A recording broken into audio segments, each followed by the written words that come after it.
Okay, we are now live. All right, I'll wait a couple minutes for people to come on. And we'll give it a couple minutes. We're actually on time today. Amazing. I'm usually a few minutes late. Yeah. Crazy thing. Nah, because you be on CP time. Okay. All right, we're 30 seconds in. All right. Okay, I'll go ahead and start. Welcome to the live show. Wait a couple minutes till people come in. Yeah, okay. All right, it's starting to come in now. Okay, everybody, welcome to my Sunday live show. If you looked at the title, tonight I'm going to start the series of Swirling Done Right.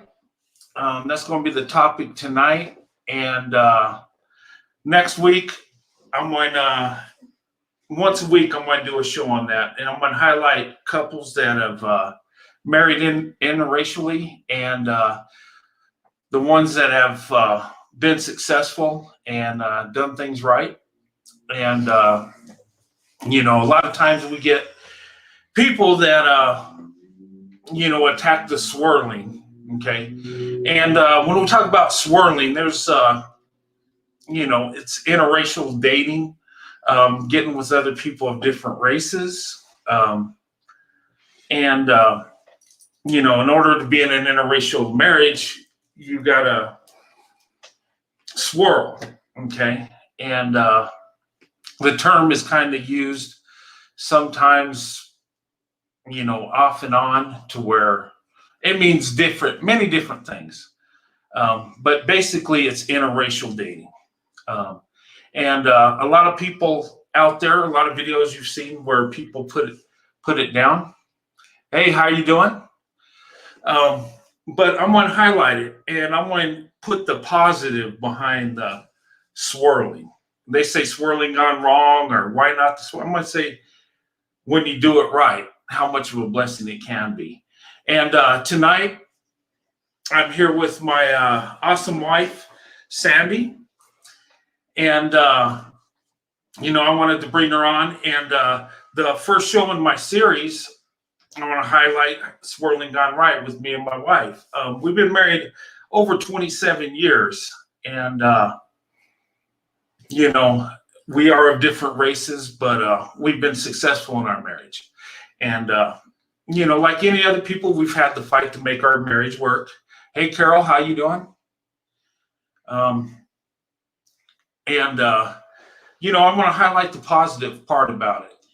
And, I'm going to have my wife on. And if you want to ask us some questions, I'm going to put a link up there. If you do, I'd ask that you come on and ask rather than go through the comment section. But, we've been married 27 years. As I said before, we have 3 kids. We got 1 grandchild. And, I just want to put a positive behind the swirling deal. Our swirling led to our interracial marriage, which has been successful. And I brag about it all the time. And I was watching some YouTube videos today, and, this one person was saying that white men don't really want you and they're just using you as a come up, but that is false. Of course, in any group that you date and marry, you got to vet because there's good and bad and all. But, I want to highlight the positive because I've heard so much negative. And, I love my wife. I'm proud of my wife. And I'm here and I tell the world about my wife, how much I love her. And, how much I'm proud of her. And, a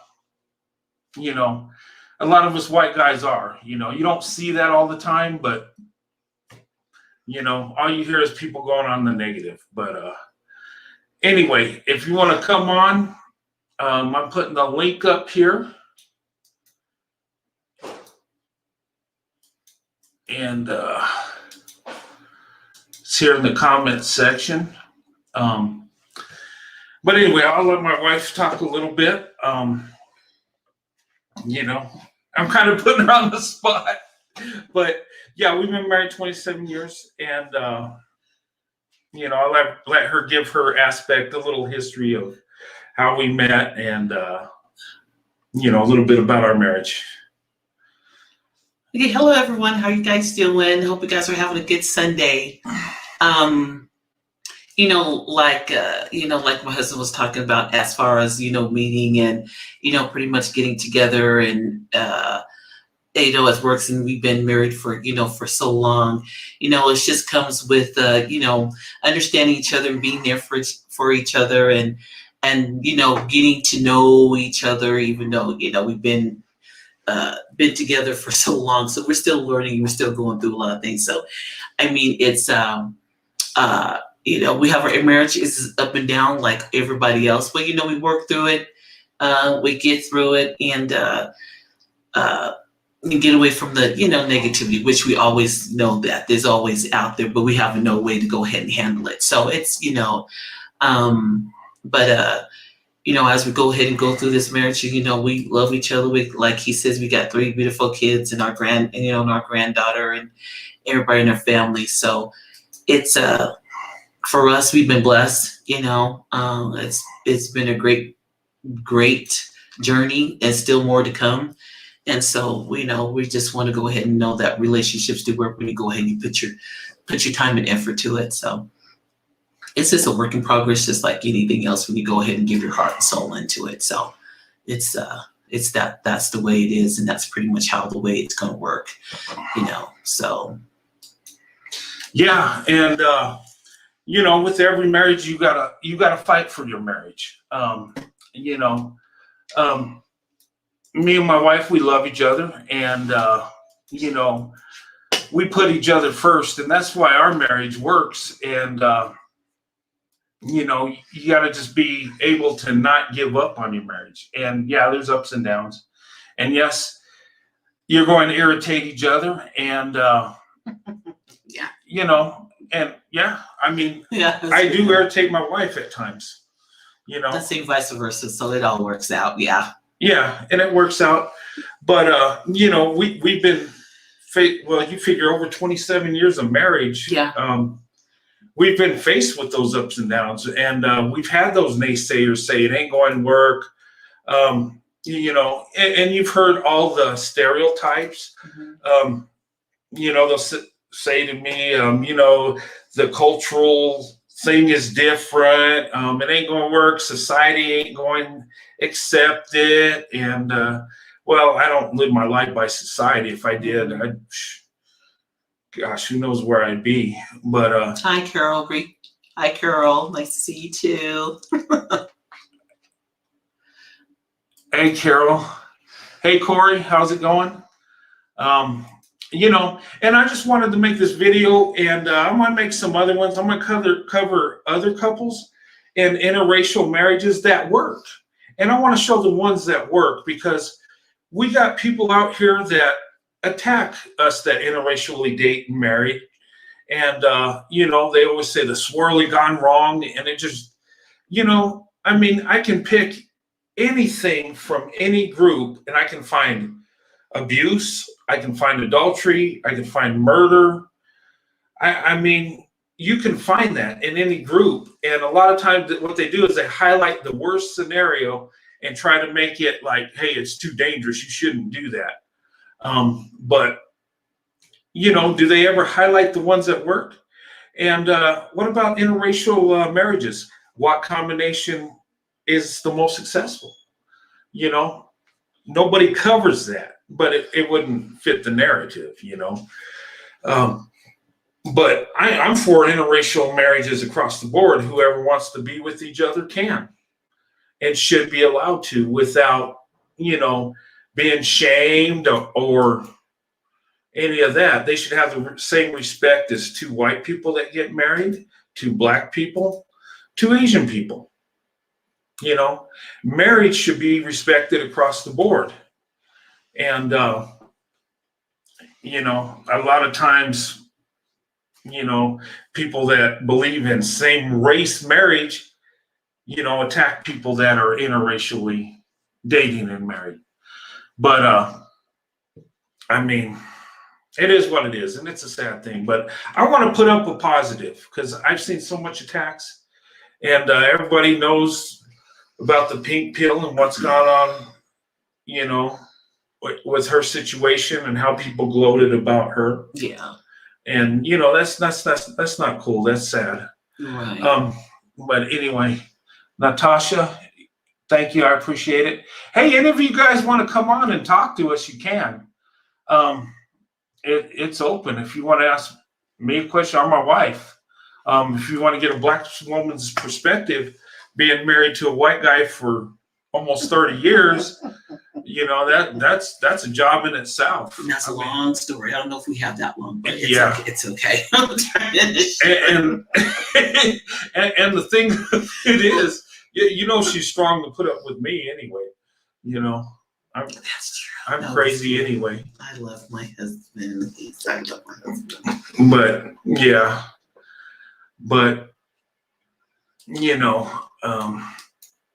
But we have a successful marriage, and I want people to see it because Carol's coming on. Hey, Carol. Hello, Sandy. How are you doing today? How you doing, Brent? Good, doing good. Carol, how you doing? Good. How's it going? Wonderful. I'm so happy to see you this time. I'm glad I'm getting to talk to you. And I wanted to ask you a couple of questions. This kind of go back a while back, when you first met Brent. Mm-hmm. And I would like to know how was the reception with your classmates and stuff, mm-hmm. like the black men? How did they treat you when you and Brent started to go, out and was getting serious? How did they treat you? Well, first of all, they weren't. I got for an example, and when me and Brent were going out and everything else, mm-hmm. and then we went ahead and started getting together. I had recently one of my ex-boyfriends had called and heard about me getting married and heard about everything else, and he wasn't too happy, and that was just why, and it wasn't too receptive, but that ship had gone and sailed. So you snooze, you lose. That's my thing. So it was a lot of feedback of why, and are you turning against your race? This is same things that you guys were saying before. It's the same reception that I got. So the thing of it is that, well, if you wanted me back, then you should have came at me, but you didn't. So now that I'm married and I'm ready to go ahead and move on, that's the way. But my family, my friends that were close to me that knew and pretty much knew my husband, in before, everybody was receptive. But as far as that, it didn't matter to me because I know I'm just moving forward, and that was just left back. So I wasn't too worried about it. This was what God hadn't planned. My family accepted him. My mother loved him. So right there, that just took me right off that, it's he's the one for me. And that's when we've been married for this long, and God has blessed us, and then we, move on. So, it's. That's wonderful. Thank you so much for asking that question. I had another question oh my God. I should have wrote everything down, but with everything going on, in interracial relationships now,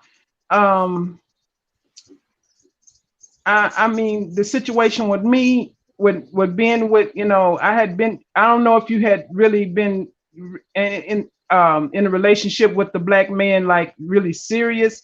Mm-hmm. Did they tell you that we're going to get married, or stuff like that? Did they just try to do things and then put you on on the back burner, and then they go and date all these other girls and stuff. Yes. And I'm glad that you went on and married Brent. That's what I'm trying to say. I'm so glad that you didn't wait around for the people to come around to you when they got ready. And you felt the need and you acted on it and you went on and married him. And I'm so glad that you did that. And it's being a dark-skinned woman, I felt like that. I said when the opportunity came to me, when my ex-husband asked me to marry, I said I better marry because I know that black men are not going to ask to marry you. Right. And I didn't want to. My grandmother was happy about it, but my mother wasn't happy about it. She wanted me to stay in school, but I said, I told my grandmother, I said I wanted to marry. He loved me and I loved him at the time and everything. I just didn't want to. And she said, well, I'm glad that you didn't make a mess out of yourself. You didn't get ran through by a bunch of men and stuff like that. And she told me that. And, she was very happy about my choice to marry early. And that's all I wanted to share with y'all. And I'm very happy that you came on and you talking to us. You look so beautiful. I always greet you, even though you're not in the actual room with Brent. I always say love and light to Brent and Sandy all the time because I know you're there in spirit. And I thank you so much for talking to me, and God bless y'all. You too, Miss Carol. Thank you. Thanks, Carol. Appreciate talking to you. And Amy, welcome to the show. Amy, how you doing? Hey, how you doing? How you doing, ma'am? It's so nice to. Well, I ain't meeting you necessarily, but it's close. Yeah. How you doing? Yes, ma'am. I'm doing very fine. I'm doing good. I was waiting on to come and talk to you all day, actually. So I'm getting kind of addicted to your husband's show a little bit. Oh, is it? Yeah, a little bit. He's enjoying himself, and thank you for you guys making him feel welcome and talking to him and just kind of giving him the perspective as far for me as on the other side too as well. So everything is like we said, it's a learning process, but pretty much we all go through a little bit of the same things, a little different, but it's almost ends up the same way as as everything that goes around here. So I appreciate thank you for guys for doing that for him. So I appreciate that. Oh, as do I, ma'am. As do I.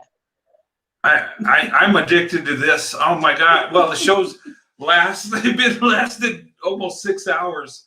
Yeah, it sure did, man. I'm sorry about that. He was mostly talking to me. I actually listening to the whole thing later on earlier today. I kind of sounded like a preacher. I don't know where that came from because I'm kind of I don't know nothing about the Bible. I'm kind of a heathen, to be honest with you. But I'm trying to learn, And I love your hair too, by the way. My hair was similar to that with the same color, except I had cornrows. Oh, okay. Yes. It's very easy to manage, especially in the summer. If we were going out of town, I was like, I want something fast and easy so I can get up and go. You know how that goes. Oh yeah, man. My husband's actually white too, and I couldn't get him on here because he's very shy, but his favorite style that I ever do is braids. Yeah, braids. That's my favorite. Yeah. That's his favorite too. Yes. I don't have much to ask you necessarily. I just wanted to talk to you because you're a legend to me, even though you're not famous. You don't need to be famous. You just seem to be very smart and everything and very strong, and that's something that I would love to imitate. Oh, well, thank you. Well, it's in the same as as I know you've been going through a lot of things, and Brent has told me, and I have heard you too on the when you were talking to Brent and everything else, and you sound like a strong woman too, and you've been through a lot. So keep going and keep being strong and put your keep your faith up, and that will just get you through everything. So just keep going at it and just be there, process, and and everything will go ahead and work out, which it seems to be for you, Miss Amy. So I appreciate you too as well. Oh yes, ma'am. I actually I guess the reason why I'm talking to be on his show and everything, because I have a lot of similarities in my relationship, just like you two. Like he was sharing how you almost died, unfortunately, during birth. Well, my husband almost died too, and they were shocked that he lived. Yeah. Oh wow. Wow. Yeah. It was a construction accident. Some tons fell on him. Whoa. Yeah, Wow. and they thought he was gonna die, but he didn't. And then they were like, okay, well, you're not gonna walk again. And they were wrong about that too. He walks. Oh wow, that is Yeah. good. So Yeah. never say never. Never say Yeah. never. Yeah, Yeah. it was actually before. The similarity the most is it's before he met me. And he actually grew up around, he didn't grow up around black people either like your husband did. He had just seen him on TV. Like I told Brent, he likes Thelma from Good Times to this day. Yeah, I'm like, Thelma ain't all that, she ain't all that. But anyway, he told me that the near death experience thing kind of put into a new perspective, and he just dated, mostly he dated white women up until that point because that's all he was around. But Right. Yeah. after that, he like, the hell with that, I'm gonna go with what I want, and so that's why he found me. There you go. Right. Yep. I hate, there's always, like my mom said, there's always, my mom always just talked to me. She said, just leave your options open because you never know what is going to go ahead and appear. It's just how you're going to go ahead and handle it. So however you choose to go ahead and handle that, it's up to you. And so when she told me about that, Brent, because she let me know, she said, think people are going to talk, they're going to say stuff, you're just going to have to be ready to handle. And I said, well, that's fine. Either you're gonna, me for who I am, or you're gonna be with me and be there, and and that's pretty much how it works. So, that's how he came around and met you, and there you go, and you guys are together now, and that's how it's gonna work out. Yep, for 12 years too. Not as long as you and Brent, but 12 years. That's over 10. So Well, that can be congratulated though. Still, yep, but that's good. 12 going on eternity. Yep. yeah, I just got one question for you. Okay, it's a little on the nose side, but I just want to know how you and y'all first date went. Our date went good. We actually, when we first met each other, we took a walk around the park and we got to know each other. And so then our first date, well, I had to pay for the meals. No, I'm just kidding. No, don't tell that lie. So actually, our first date went well. We went out to eat. We went to the movies. We talked, and my father was in service. He was going to the service, so we had a little bit of background with that. So we just pretty much got to know each other. Yeah, we did get the looks and the stares and the awe and stuff. But when it came down to that, our date went just fine, and it went on the calls and everything from there. So it was really good. I felt good. I was nervous, I really was, because Brent was my first white boyfriend that I have ever dated. So I was kind of a little bit pushed back, but like I said, talking to my mom and kind of putting some questions out there, and she just made me feel more relaxed. And she says, you know what, when opportunity knocks, and she says, you just never know, you must go for it. So that's what I did. I went for it. Yeah, and Yeah, amazing. well, at least your husband. I'm sorry. Go ahead. No, I was just going to say, amazingly, my wife's family really took me in, and it was an awesome thing because I didn't know what to expect. White guy coming into her house. My mom told him that if he's going to be in this family, he had to eat chitlins and pig feet in order to go ahead and. Oh hell yeah! You know what? My husband know how to cook all that stuff. Over the 12 years, he learned how to cook it. Oh, that's good. See, there you go. Yeah. You know what else? I said, hey man, you got to fry chicken like my mama do. You ain't doing it right, player. That's what I told him. And my first date, he's like, you want to go to McDonald's? I'm like, hell no, we ain't going to no McDonald's. You taking me to Red Lobster. Right. There you go. He was like, I'm just joking. I was like, I don't play like that. Shoot, I ain't cheap. Know what's wrong with you, player? I'm sorry, ma'am. I people think I'm funny for some reason. I'm not trying to be funny. This is how I act all the time. But I'm gonna let somebody else ask you a few questions, so I ain't gonna take up too much of the time because I know you love me, but I love you too. I love everybody too. Nice we love talking you to you. Love you too. Take care. You too, honey. Okay. Yeah. My wife's family was awesome. She, her mom accepted me and her brother. I mean, gosh, well, your whole family. Yeah. We didn't have no problems at all. No, we did.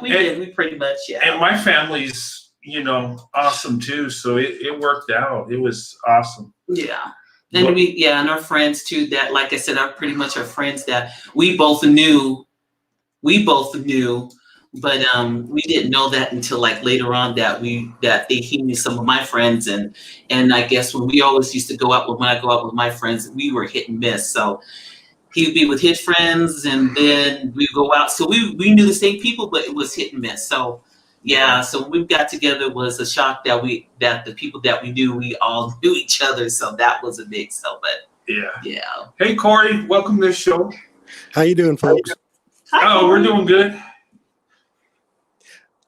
Miss Sandy, got a question. Yes.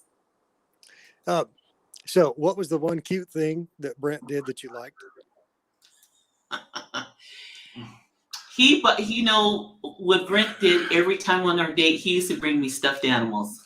So every time he brought me a stuffed animal, it was a different stuffed animal for, when we go on our date and stuff. So some of them were small, some of them were big, but every time we went on a date, he would bring me a stuffed animal. Yeah. Wow. Did he fill up a room or did he quit? Oh gosh, yes I did.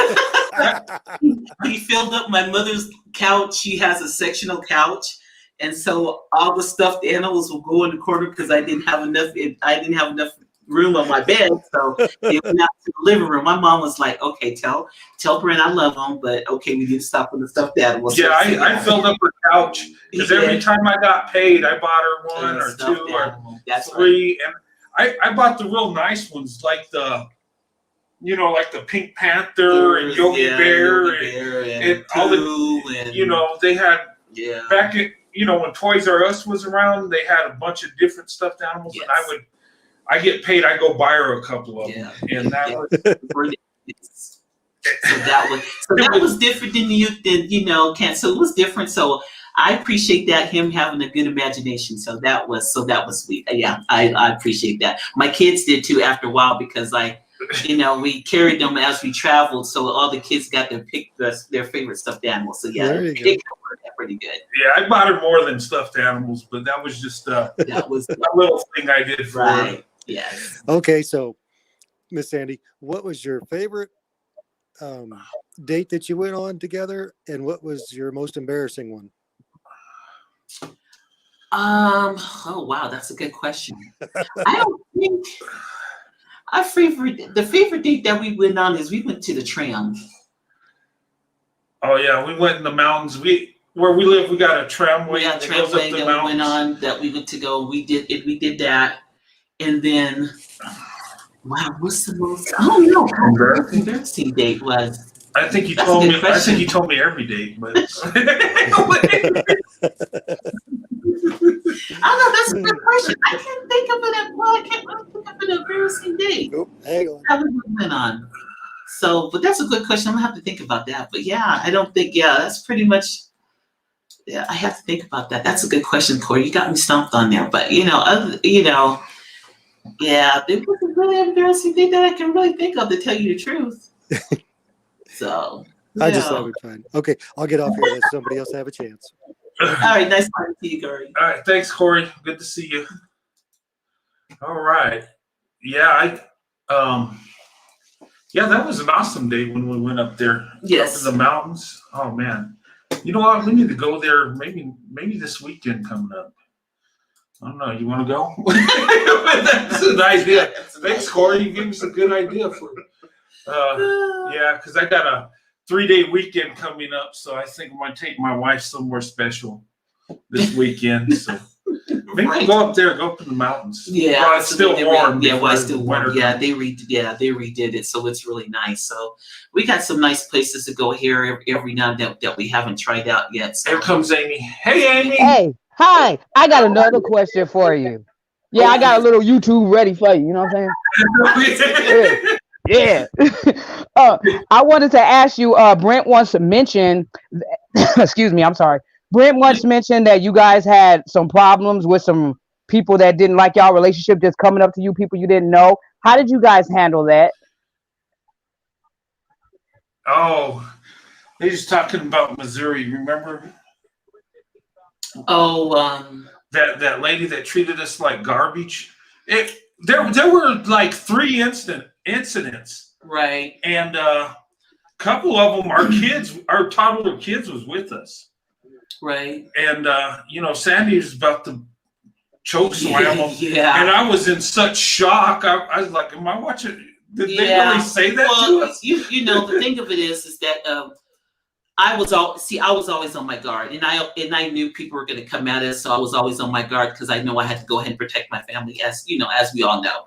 And so Brent was like, he always had an open heart to give everybody a chance and not go ahead, and judge everybody, which is right. But I was always on the guard and defense, and my thing is that once you go ahead, and I knew you're attacking, I know how it is. I'll be nice and respectful about it, but I am going to go ahead and let you know how I feel. And if that's the case, because you're letting me know how you feel, so I'm going to go ahead and return the gesture. But I'm going to be, not nasty, but be calm and let them know, and then just walk away from it. Because at that moment in time, I really don't have an explanation for them. I really don't have to give them time of day or anything else like that. So that's pretty much how I really kind of handle it.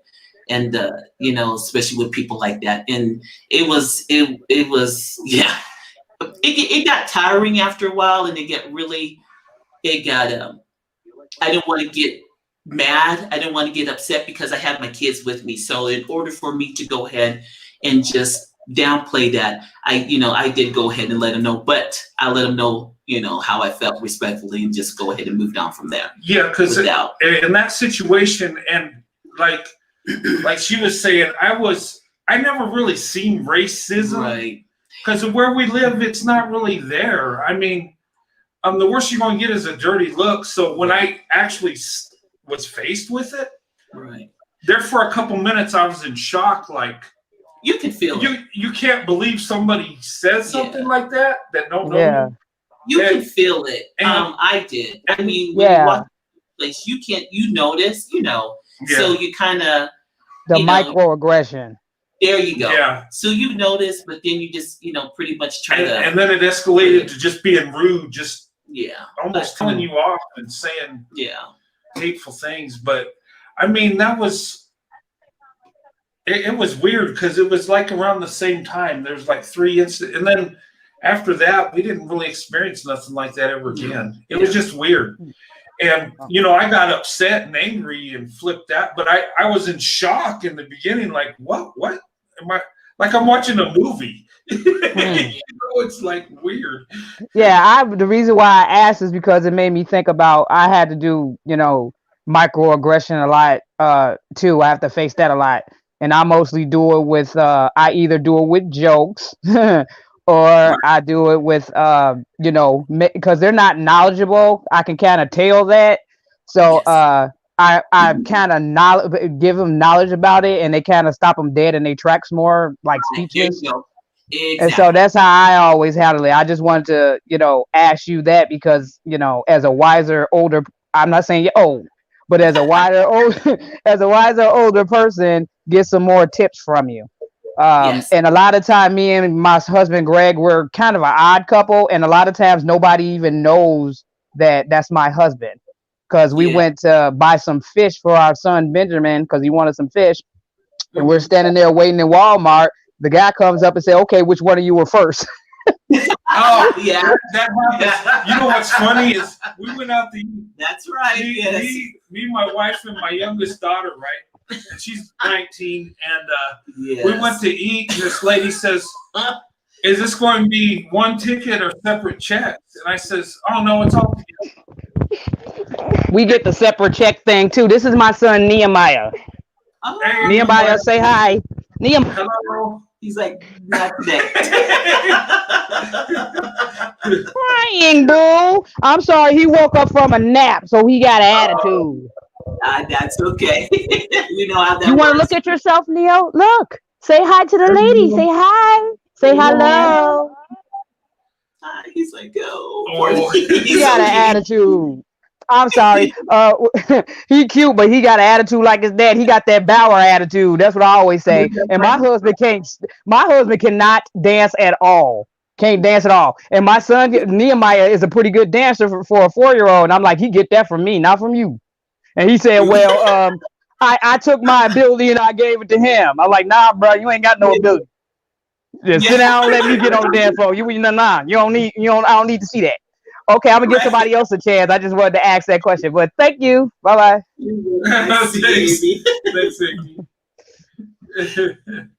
Oh, You think awesome. I'm funny too? She's good. You're awesome, Amy. She is. Yeah. Wow. So yeah, with that being said, as far as like Amy saying that too as well, it's yeah, we have to. Well, yeah, I was always on my guard because I knew that was going to transpire. So I just had to pretty much keep myself not to get too angry, but let them know, that's not going to go ahead and go through me or go, or go at my family or anything else. So pretty much I was always on the fence. I was, it was always ready.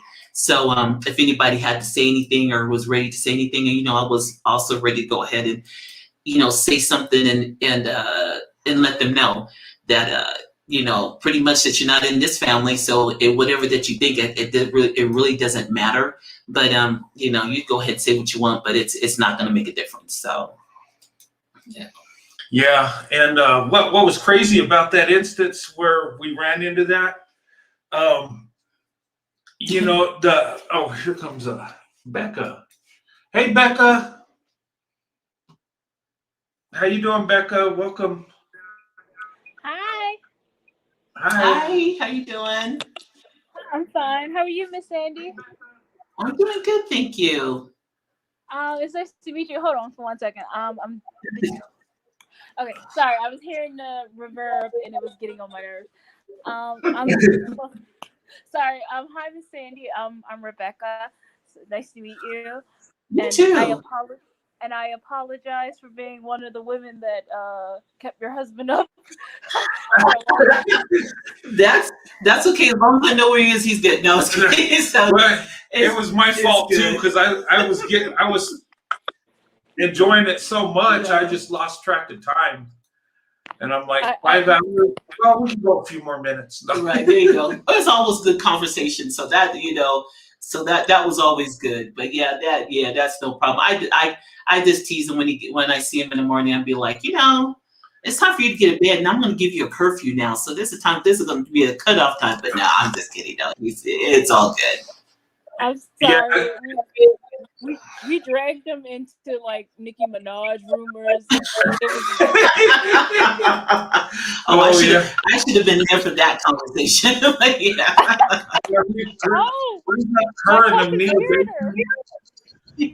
So yeah, I literally saw Brent. His beard got longer. That scream, that was hilarious. I was like, oh Lord, we're here entirely too much. So yeah. So I had 2 questions. Sure. Well, I'm from the Maryland, D.C. area where I've said it before, having a white husband is nothing. It's very common. Nobody blinks an eye. However, I have noticed, especially I don't know if you've noticed, but especially in the under 30 Black women crowd, there is a big burst of Black girls who are openly openly wanting interracial relationships. Right. And I noticed, and the Pink Pill said something that this is why I miss her. She did say something about the lack of community among Black women, and unfortunately that's one of the reasons why she's gone, is because when you were interracial dating, there really wasn't any blueprint for Black women interracially dating. So what sort of things would you like to see? I mean, were there did you have a chance to socially connect with other Black women who were also dating?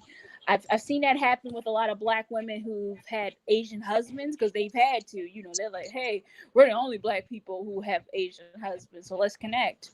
So, is that something you've seen or heard or would like to be a part of? Or what? Oh yeah, I always like to go ahead and be a part of, in that community, because it just shows, that, we do have, we have options.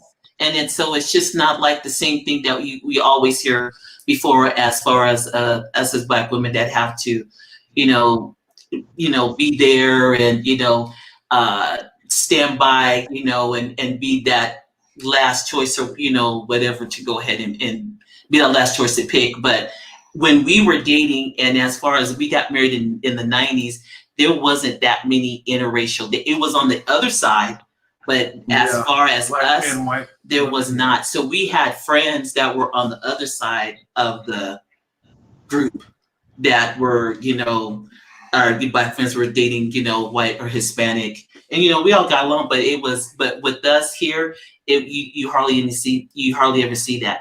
Now that what you're saying too here in New Mexico, where we live at in Albuquerque, we're starting to see that a little bit more. But when we got married, it was Yeah, we hardly. were we would see it every now and then, but not very limited. Yeah, it was.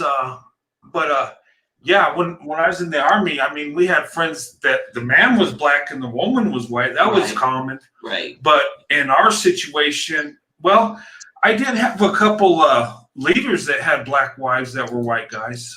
We did, but it was like, it wasn't as much, and it still ain't as much. But it's a lot more now than then. We're surprised. We even see elderly couples with the white guy and Black woman holding hands, and I'm like, and I don't know if they married young or they probably were widowers and got married later on in life. Yeah. So I'm just assuming, but so it was. So now seeing it come up, it's just like, well, great. That's nice. We have an option. So and we have a choice, and you should always have a choice. And whoever treats you right and whoever wants to be with you and love you, go for it. We all deserve to be happy with who we love and who we want to be with, not be, ashamed or hiding everything. Because some people just like, well, I can do what you couldn't do. Well, that's fine, and that's your choice. But this is my choice. So, and it's been 27 years from there. Yeah. Hey, Patrice. Hey, Brent. How are you? Doing good. How you doing? I'm good. Hi, Sandy. How are you? Nice to meet you. You too, Miss Patrice. Nice to meet you too. And I will say, I'll admit to Sandy, I got the sad face and the head and the frown. I am guilty of kidnapping your husband as well, keeping him up late at night with conversation. I want to give my sincere apologies, but I want to tell you that Brent is so nice. He's so kind. He's so sweet to us. He's so patient. Oh my God, is he patient? And thank you. I want to thank you for allowing him to have this platform and space to be able to have Black women and white men or whatever the color is to consider interracial dating and just broaden your horizons, period. And, discovering something new, something fresh, something you may be curious about, got questions about. So thank you for lending us Brent for that. He is very, very loved in our little community we have here. So we appreciate him so much and what he brings to the table, and love the fact that he uplifts us Black women. So he's a good guy, and I thank you for lending him to us. You're welcome, and no problem. And like I said before, thank you for talking to me, having some questions that he answers from the from different Black women too as well, because I know he's always asking me questions and I tell him, but it's always good for him to go ahead and have that perspective, on asking you ladies, other questions, and you guys getting him the other side too as well, from different angles. So, thank you for, guiding him and, helping him out with that. So I appreciate that too as well. So I told him I was kidding around. I told him I was going to give him a curfew next time, but I was like, okay, it's all right. Yeah, thank you so much, Sandy. But Brent is always talking to us and telling us about you guys' experience. So from Mhm. your side, as a Black woman that has been married to a Caucasian man for many, many years, have had success in your marriage, your kids are grown and successful, you have a lot to attribute to any community, whether it's Black, white, whatever. But what would you say as a Black woman that is in a marriage with a white man, or to a Black woman that you would advise or aspire her to kind of like set the pendulum for them if they are first timer trying to seek dating outside interracially? I would say, a lot comes with for me, for a lot of guidance, and I refer to always my mom, because my mom was like my rock. And so I did a lot of prayer. And I did just pretty much, it was for me, because before it wasn't for me. It was just, you need to go ahead and, stay with yours. It's easier. Don't do that's going to be harder. What are you going to do, and all that aspect. So when I got that type of feedback, and then when I met Brent, it was, am I going to make myself happy, or I'm just going to go ahead and listen to what everybody else is saying, and to say, oh, you're right. I'm just going to go ahead and not do it because it's too hard. Well, that wasn't the case. So like my mom said, everything in life is hard. Work, your kids, job, everything in life is a challenge. So with that being said, and the love and respect that he showed to me as far as looking for that right person, and I said, you know what, this is what I'm going to go ahead and do. You can be with me. You know who I am. You always knew who I was when you met me, and know who I am, when I'm going to be old and gray. So as far as that's how I handle it. So it was about me and everybody that around it that knew me, that was happy for me and loved me for who I am. Then it was okay.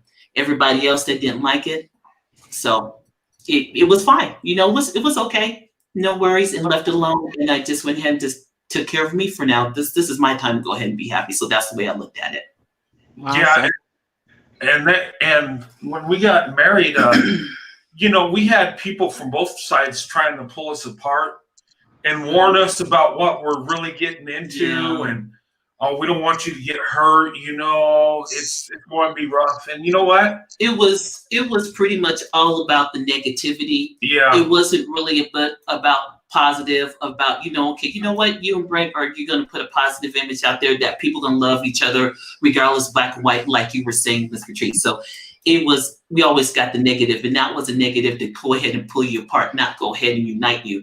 So because it was always going to be something else that is going to happen. But life is life, and we choose how we go ahead and live it, and that's pretty much what we, what we went with.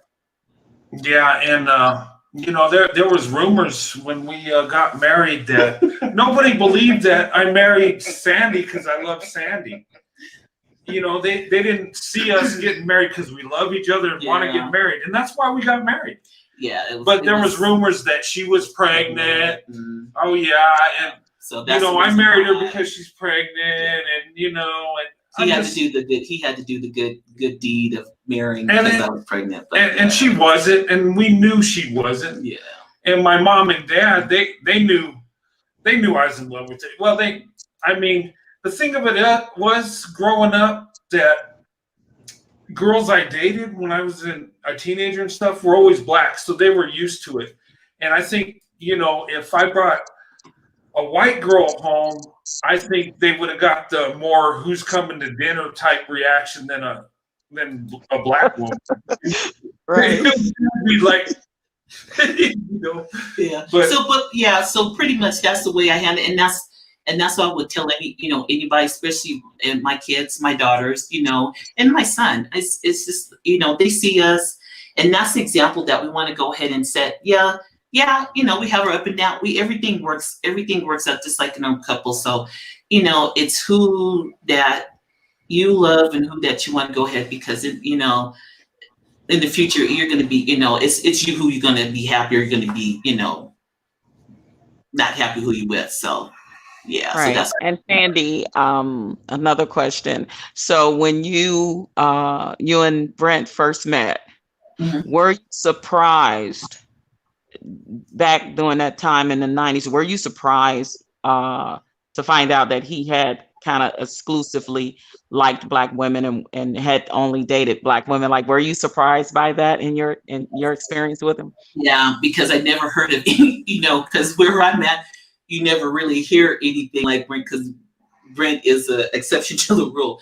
Yeah, and you're right. I was surprised because when we first met and he came and talked to me, and I was with one of my friends, and I kind of like looked at her like, you know, I just got that first impression of, you know, who does that? Because he just came up right up to me and just talked to me and just say, hi, how you doing? And my name is Brent. And I'm sitting here looking at him like, okay, you know, it was just, he felt comfortable. And I'm just like, I just never had that reaction. So as I met him and then we left, and I got his number, and I was talking to and when I was in the car talking to my friend, she's like, I have never seen nothing like that. She goes, I have never seen anything like that. And she's, you know, she's a Black female too. And she was, I have never seen nothing like that. And I was like, well, and I'm like, I haven't either. So it intrigued me. And she's like, you know what? You just need to go for it. She goes, go for it. You just never know. So, and that's how, you know, and that's how we ended up. And that's how it was. Yeah. Cause we hardly ever see that here where I'm at. Hardly ever. Yeah. Yeah, absolutely. Thank you so much. You're welcome. I'll hang out on the panel a little bit longer in case, but if Becky have any more questions. Yeah, okay. I did. I actually was just writing them down. So I did have a question. Can you talk about your experiences with white women, especially after they found out your husband's white? I know that's, you know, we've heard tons of white women complaining about, you know, oh, how the sisters treat them, but you know, I said this before in one of the streams, like, no, we get treated the worst. We get treated like dirt. They just don't want to talk about it. Right, that's true. My thing is with when I would say example at my job. So when I went to jobs and I got hired for jobs and everything else, pretty much a lot of people didn't know about my family, which is fine.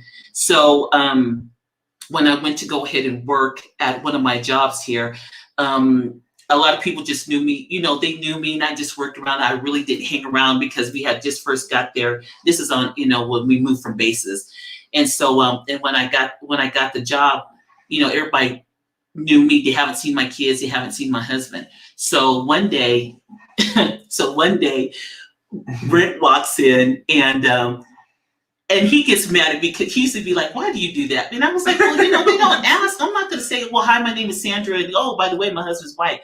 They don't need to know nothing like that. So when my husband would come in and when Brent would come in and he came in, I'm like, oh, hey, honey, how you doing? And I would just rub his face and do all this. And yeah, you should see the reaction that I got. And he knew because I do that. And you should saw the reaction that I got. And everybody was, when I did that and gave him a hug and kiss and say, okay, honey, I love you. And I'll talk to you when we get home. And they were just like, so after he left, I had a swarm. So right when I got behind the counter, they were just like, who's that? And I said, oh, it's my husband. Really? That's your husband? I said, yeah. And they would tell me, oh, well, he's white. I said, no kidding, really? I've been knowing this for years. Really? So you just not found out? Yeah. So they're like, well, how come? And I was like, well, how come you didn't tell me your husband was white or Hispanic? It just, and my husband's, he knew it too, because he looked at me, he turned around, he shook his head, because he knew it was funny. That's what I do. And I would always do this every time we move, because my thing is that I don't have to tell you who my husband is or what he looks like. That's, you should just meet me for me. But yes, I had a swarm and they couldn't believe it. And then after they knew that, it was just like, oh, the thing of it was, it's like, oh, I know a black woman that's married to a white man. it was the verses was we changed because everybody knows that, you know, the typical black, you know, black male with white woman. But this with us, it was like I was their best friend now. So it was a little different, but yeah, I got swarmed at that time. So it some of them didn't like it, which that's fine. Really didn't matter to me. But people were a lot of my friends were just enthused that I was married to a white man, and then all, you know, the typical questions: how you raise your kids, what do you do when people look at you? What do you, I mean, it was just it was just the same. So yeah, I did that all the time. So when you say your friends, you met most of your friends were like white, or were these like black women? Pretty much, it was pretty much the white, you know, the white women. I did have, you know, because where we moved a lot, so I did have quite a few black, and the black women, they were just like, wow, you know, really? And so they were just like, go ahead. I mean, they were fine. I mean, they loved it. I mean, they loved it because they accepted it. They accepted it. So they were like, but on the other side, everybody was like, wow, well, you know, you didn't tell me. Why didn't tell me? Yeah, so that's the questions that I got from the white women. The black, yeah, they were fine with it. They didn't mind them at all. Okay. Now, my other question is, can you talk about how you handle colorism with your daughter? I've always wondered that, like, you know, how do you handle colorism with your daughter if, you know, she's biracial, but, you know, I'm dark skinned, you know, you're darker skinned, like, how do you present that? Because they, you know, you know, biracial girls do get a platform in our community. How do you handle that? Or how would you even talk about it? Well, I have I talk about this with my daughter, and so when they see my daughters actually, they think their mom is, a lot of people when they see them, they automatically think their mom is white. And here we go with another. And so then when they see me, it's just like, is that, and I'd be like, you know, I talk to them, hug them, kiss them, everything. They'd be like, who's that? So they think I'm, you know, either the aunt or the cousin or something like that. But, you know, they're like, this is my mom. They're like, really? And then their eyes get big, and they're like, yeah, this is my mom. So I always tell my girls to go ahead and present themselves for who you are. People are going to like you for who you are when they meet you. If they're going to go ahead and judge you for what you look like, then you don't need to go ahead and be with them. Because I was just like that.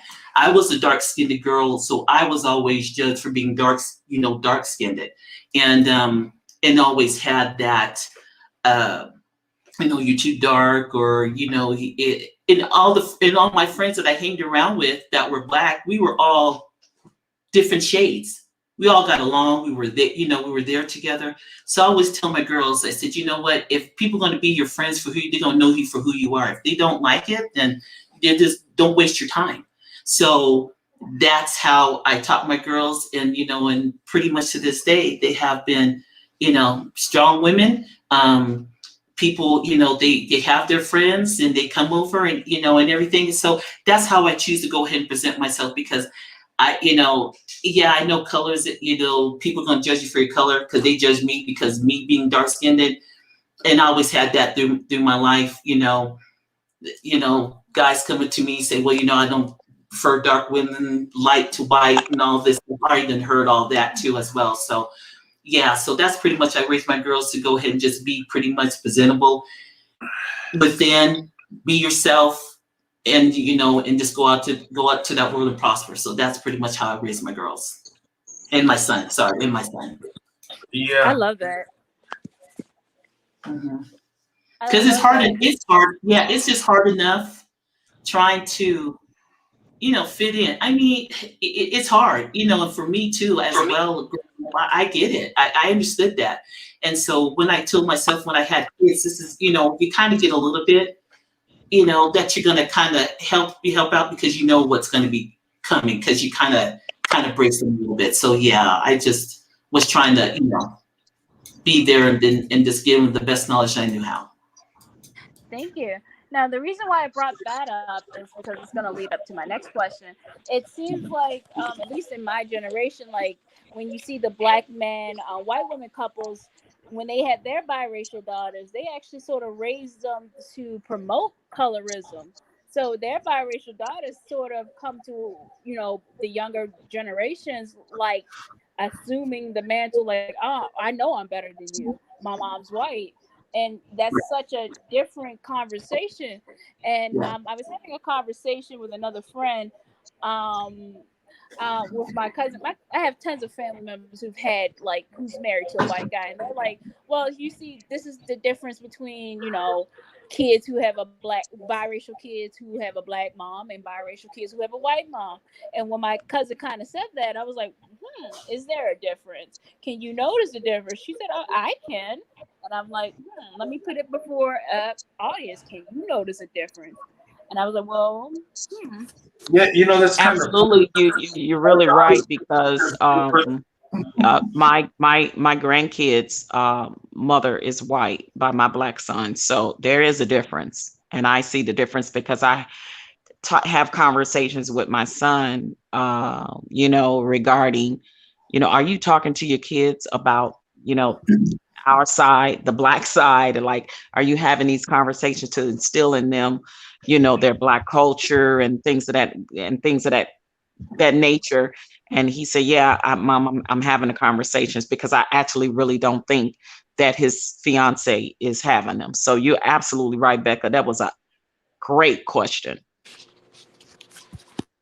yeah, and I think a lot of it is, truthfully, I never really worry about me interracially dating. It's because as Black Americans, we're matriarchal. We are the culture constructors. And I think that's why Black women and white men get along, and our marriages and relationships are rich because, white men are the culture constructors of their various ethnic groups.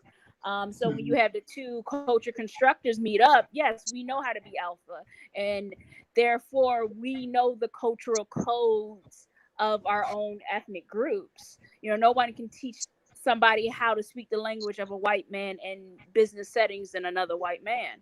And I can easily see that how, like, a biracial child raised by a white man, okay, he's gonna easily tell his kids how to navigate. And I don't know. That's why I seen a difference. And when you're a Black woman, look at Tia Tamara. Why do they seem to not have these issues you see other biracial kids who have a white mom? Why? Because their mom is Black. Okay, Right. nobody knew Tia and Tamara was biracial until they were adults because they spoke the That's right. social codes instilled in them by their moms. But Yeah, exactly. Yeah. Yeah, you're right because she was. And she was military too, so Yeah. she traveled. She was military. Now a lot of people didn't know, so it was really, So you're right in that because she was military and raised, and a lot of people didn't know that, and they were just like, "Wow, they're blown away." So that then again, this is, like Yeah. like I said with my kids, it was just like, "Wow, it was just when they see them and they just automatically think that And our kids they're grew up watching them right. when they were little girls and stuff. Yeah. So I see what you're saying on that too as well. Yeah, that's right. I just wanted to say I got back on because as a mother of an already biracial kid, I feel it's important to teach them about their white side, of course, because he has a white father. But I also think it's important to teach them basically how to navigate in society as a Black man because he looks more Black, like my elder son is. Because you need to really prepare them for when they get hit with that, and then find a way to get around it, and all that kind of stuff, because they're not going to have the same white privilege unless they can pass for white, really. I went to school. I went to private school, and this girl, her parents, they were a biracial couple, and they didn't even tell her about slavery. She had to learn about it in like ninth grade with the rest of us. So when we covered that topic, it was her first time hearing about it, and she was just sitting there crying because she was like, "This is why my grandparents don't talk to us," and it was like, what? My mom was like, they let that poor baby just go throughout life not knowing I see your face saying you just shaking your head like yes, yes, ma'am, they did. Yeah, it's important to teach your kid that, because I always tell, he doesn't understand obviously yet, but I'm going to tell him when he can understand, you're going to be seen as a black person. The one drop rule is not on the books really anymore, Yeah. but the mentality is still there. So Nehemiah is going to have to learn how to navigate through life as a black man, even though he's biracial. And Right. also, it's sad to say this, but it is a thing that I just want to put out to our community because we are talking about it. But it is a thing where certain black men have treated, they'll have biracial kids, but they'll treat the biracial kids of black women as lesser than. And I've also seen white women pull this exact same thing too. Oh, my biracial children are better than yours. Have you You're faced this, correct, Becca. Sandy? You are absolutely correct. You're absolutely. That's why I had the conversation with my son, because Have I you was faced this, starting to Sandy? feel that. Sandy, Oh, can I'm you hear sorry. me? Yeah, I can. Yeah, and and I understand what you're saying too, as well. And I also have seen that, and that's where that with her coming in as my kids coming in, they see me, and it's pretty much it's a change because people it's just really it's really weird how you see their demeanor change when it's the opposite side for that, because for me and you're right in what you say on how white women go ahead and raise their girls and everything else besides us raising our biracial. And you're right too, Amy, we teach them both about both sides. That's why my mom always said it's always good and important when we have family reunions, especially on my side of the family. I always like to take my family there so they can see what my family's like, because as he had told you, my family's from Texas and especially from Mississippi. So going to Mississippi on my dad's side with the family, there has been a lot of we do have families uncles that are white, late cousins that were white. Some of our find out that I had a great aunt that was attacked. So there was a lot of things that that's why my cousin was like, it's important to know your family tree, because even though you look at us and you see what we do have that in our family. So it's always good to have, especially a family reunion, so my kids can know who their families are, cousins, all that too as well, so they know we're we're a family of mixed race. We're just pretty much not one. So it's good to know that too as narrative, is also to learn too as well. So. And that's amazing with like her family, both their mom and dad's side. They get together. They have cookouts and do all that stuff. And me and my family, we can't get together to have a hamburger. I mean, it's true. We try. Well, me and my brother, we get together, but yeah, it's it just feels that sometimes we just don't we try to go ahead and get together as much as possible because we want to be around each other, get to know each other, especially family is family. And so when I took my kids to Texas, because we always have a family, we haven't had it for a while because it's been because of COVID, but we're trying to get back to that. And my cousin's trying to put together a reunion in Mississippi, which is a lot of culture there. My grandmother and father and stuff in there. So I just want to go ahead, take them down there, let them meet cousins and stuff like that, and just kind of get buried, because that's pretty much how you're gonna go ahead and let them know and enrich them, and let them know what's going on with them, because that's pretty much where it kind of starts from when you go ahead and get that. Yeah, it's amazing. She knows her cousins. I met my cousins on Ancestry, searching, finding people I connect with. That's sad. So yeah. So big. I kind of understand where you're coming from. That from a from a white mother and a black mother perspective. So I understand what you're talking about with that. I've seen it many times. Yeah. And Brent, I did notice from dating, several white guys that and being in long-term relationships, that when I would bring up things like family reunion on my side of the family, none of them said they ever did that on their side of the family. Yeah. And they weren't that close with like cousins and different things like that, unless they like grew up in the same household with them or something. But other than that, it was like, yeah, no, not so much. That's My true. husband Yeah. family too. They really terrible with that too.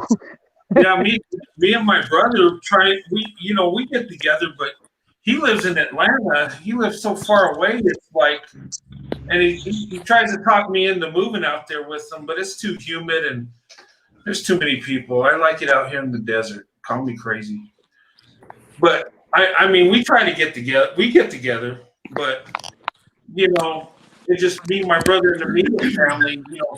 We can't get no one else involved. They're not interested. Yeah. But yeah, I mean, maybe just how white people are. Well, and that's like I told Brent. I said, us as we need to probably go ahead and start that to go ahead and help, our grandkids and keep it going too as well. So, it's family too. You learn about it, so we're not forgotten, and it's be like, oh well, you did have an uncle way back. We want to, us as a family, we want to go ahead and try to do that too on our end to keep that going, because I think that's very important to always know what your family and your family history has. Yeah, I agree. Definitely on my dad's side, he had this thing, and they're from Mississippi as well. My mom and my dad, that's where they met at, in Mississippi. And he was like, "No, we're gonna have these family reunions because you need to know who your family are, because we want to make sure that no mistakes are made, that you end up marrying your cousin or something." So Oh, yeah. like, you need to know who your family is. My mom says the same thing. Yes, yeah, exactly. I don't know half of my family on my real father's side because I never knew them. But from what I understand, I have like, besides me, there's like 13 siblings that I've never met before. Oh no! Oh Wow. wow. Yeah, he was kind of a rolling stone, if you know what I mean. Wherever he Yeah. laid his hat was his home. Yeah. I always wanted to look them up though, just in case to see if I can find them. Yeah, my grandma had like 14 kids. I know all of them, but yeah, um, we have big families, and we're crazy. But this is the South, so I don't know what to do. It is. I don't know how grandma did this. I don't know how grandma did 13 kids, but she was a housewife because grandpa, Mhm. for a black man in the 50s and 40s, he made money. Right. How could you do this? Because she was a housewife. She had a poodle named Francis.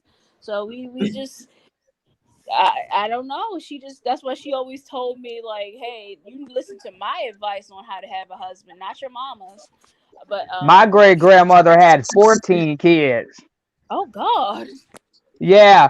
My grandfather told me he once got a whooping one time and he had to eat an entire chicken because he killed the chicken on purpose for no reason, and they were real poor, and so that's how she punished them. Oh Oh my wow. goodness. Yeah, she had 14 kids. I was like, I can't do that either, especially when you don't have the shot that takes the pain away, man. Damn that.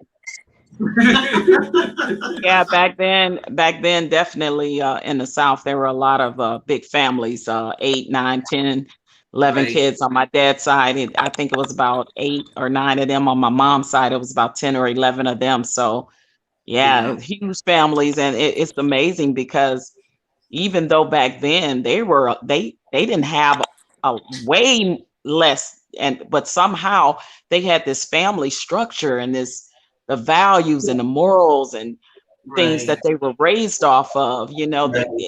they made it, and some of them owned farms or, tilled farms, and Right. that's how they grew a lot Yeah. of their food. My I grandfather heard did. stories from my mom and Yes. dad, and it's amazing at how the difference of, even though they had less, they made more out of it, and the families was more structured. The fathers and the mothers were in the homes more. It's so different from right now and what we see going on right now, Yeah. and we have more and more opportunities.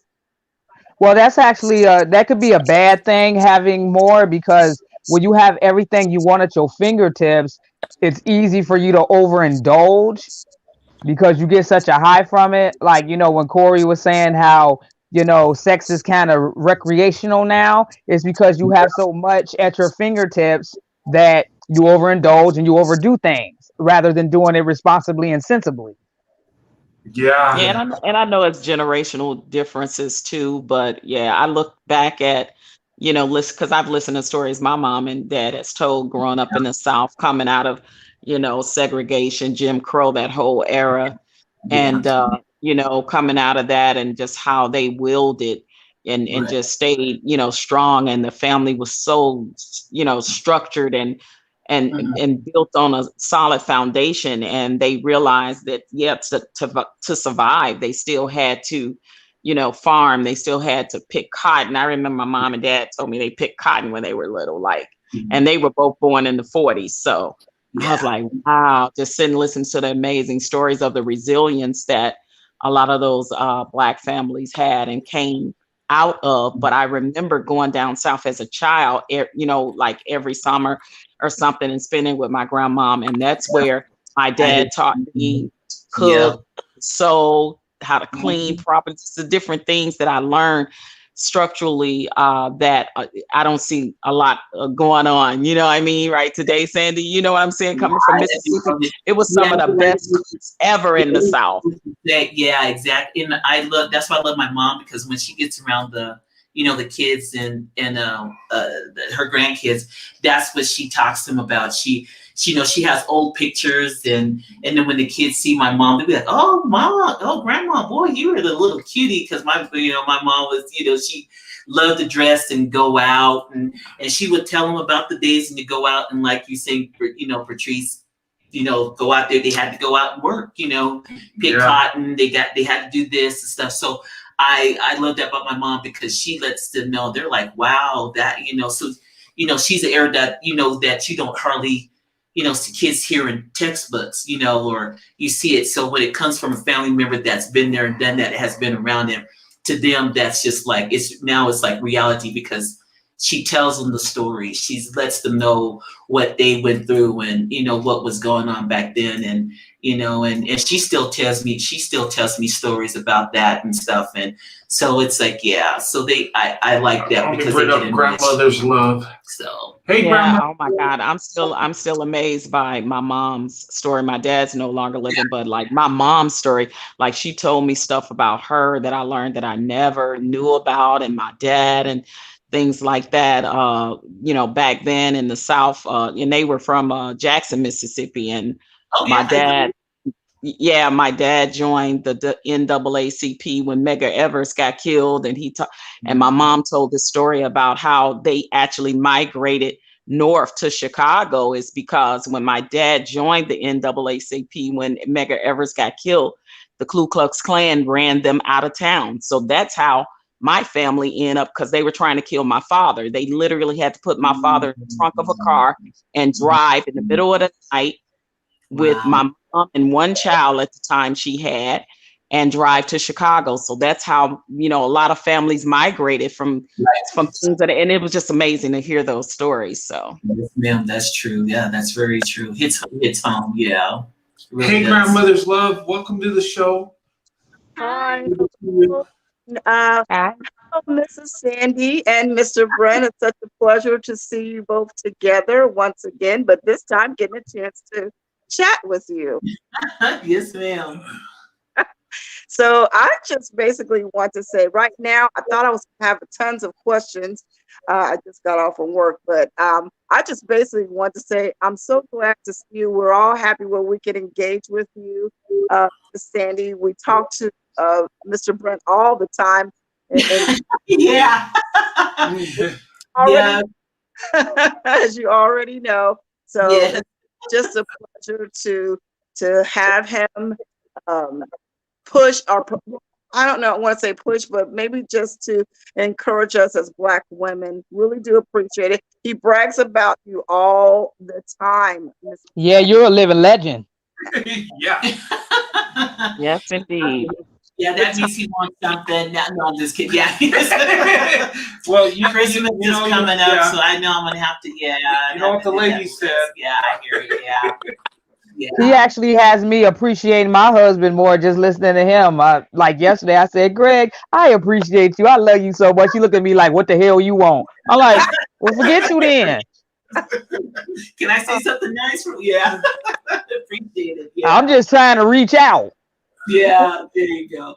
Well, you know, and like I tell you, you know, like I tell the ladies on the panel here. I was gonna, I told him thank you, for appreciating him, and because when he first wanted to do the YouTube, he was just like, well, what should I talk about? And he's trying to find out his net, so he kind of branched out on this for interracial. And I told him, I said, you're gonna really be careful because they're gonna have some people out there that are gonna kind of get on you, and and they're going to get on your back. So you're going to have some thick skin because they're going to come at you. So, just be prepared to, kind of, get that thick skin ready because you're going to have people poking at you. And so from everybody that's on this panel, you guys have been great and so supporters. So I appreciate that. And God bless you guys. So I thank you. And I appreciate that too, because when I get like hate through comments or emails or stuff like that, I mean, yeah, I brush it off, but sometimes a little of that kind of wears on you and irritates you. But he comes and tells me that, and I said, I said, you got the people here that are here for you, that support you. Don't worry about that shit because that doesn't make a difference. Yeah, and that's what I'm able to brush it off. Makes a difference. Yeah. Well, you know what? You don't want any trouble, Brent. You're a very nice man. Sandy, you don't want no trouble. You're a very nice woman, but guess what? I do. I take care of them for you. I tell them off for you. You know what I mean? I would tell them off for you, and I wouldn't care after I did. We know you. That was my question. That was your question, Becca. That was my next question. Or discussion topic. Actually, I talked about this because we in our last stream about the kind of like riding off of the pink pill situation. How I felt like black men kind of they kind of go non-black men into a reverse Othello situation where the non-black man is Othello and they play Iago in a sense, and they kind of goad the non-black man into doing something that kind of destroys the relationship between them and the black woman. So how do you feel about that, Sandy? Because I do feel like, especially when Brent talked about his last email, I was like, yeah, okay, that was a homoerotic email that made no sense whatsoever, asking for validation from that it was so homoerotic that it's suspect. That it was so suspect. Us, the black guy. Yeah. So what would be your advice for white men? Just after your many years of marriage, Sandy, what would be your advice for white men to sort of one up the black guys, advances before they try? It's go for it. I mean, it's be out there, it's, ask questions, we're either just go ahead. If you feel it in your gut and you just want to go ahead and talk, or go ahead and it's nothing wrong with asking a question. It's nothing wrong with going up and, just having a nice conversation just to go ahead and get to know that person, just to go ahead and get that answered. I think you were asking. I think she was asking about that email that guy that sent me. Eden? Yeah, I mean, like, what advice to protect, to avoid that conflict. How we get black men get more black women and more black men, or more white women. Oh, how more black men get more white women? Yeah, that one that sent me that email. That guy was just talking. You know what he was doing? He was foolishly equating quality and with quantity. Like, yeah, he may have a whole bunch of women or whatever, but they're not quality. And by the time he get about y'all age, he gonna be still in the club with one good leg, still looking for somebody else. So you have quality with STDs. Right. But what I'm saying is, like, there you go. What sort of advice would you give like white men who date black women? Like, what kind of advice? Like, I know you've gotten tons of bad like slurs, and you've heard him get slurs landed at him. What sort of advice would you give like white men to prepare for that? Or to avoid? You're right. It's just, stand your ground. Be, you're going to have that tough skin, because when people come at you, you're just going to have to go ahead and be ready and prepared. If you're in this relationship together, you're going to be together, and you hold each other up. And that's going to be the important thing, because you're going to be there for for each other through all that hard times, times of whatever that you're going to go through.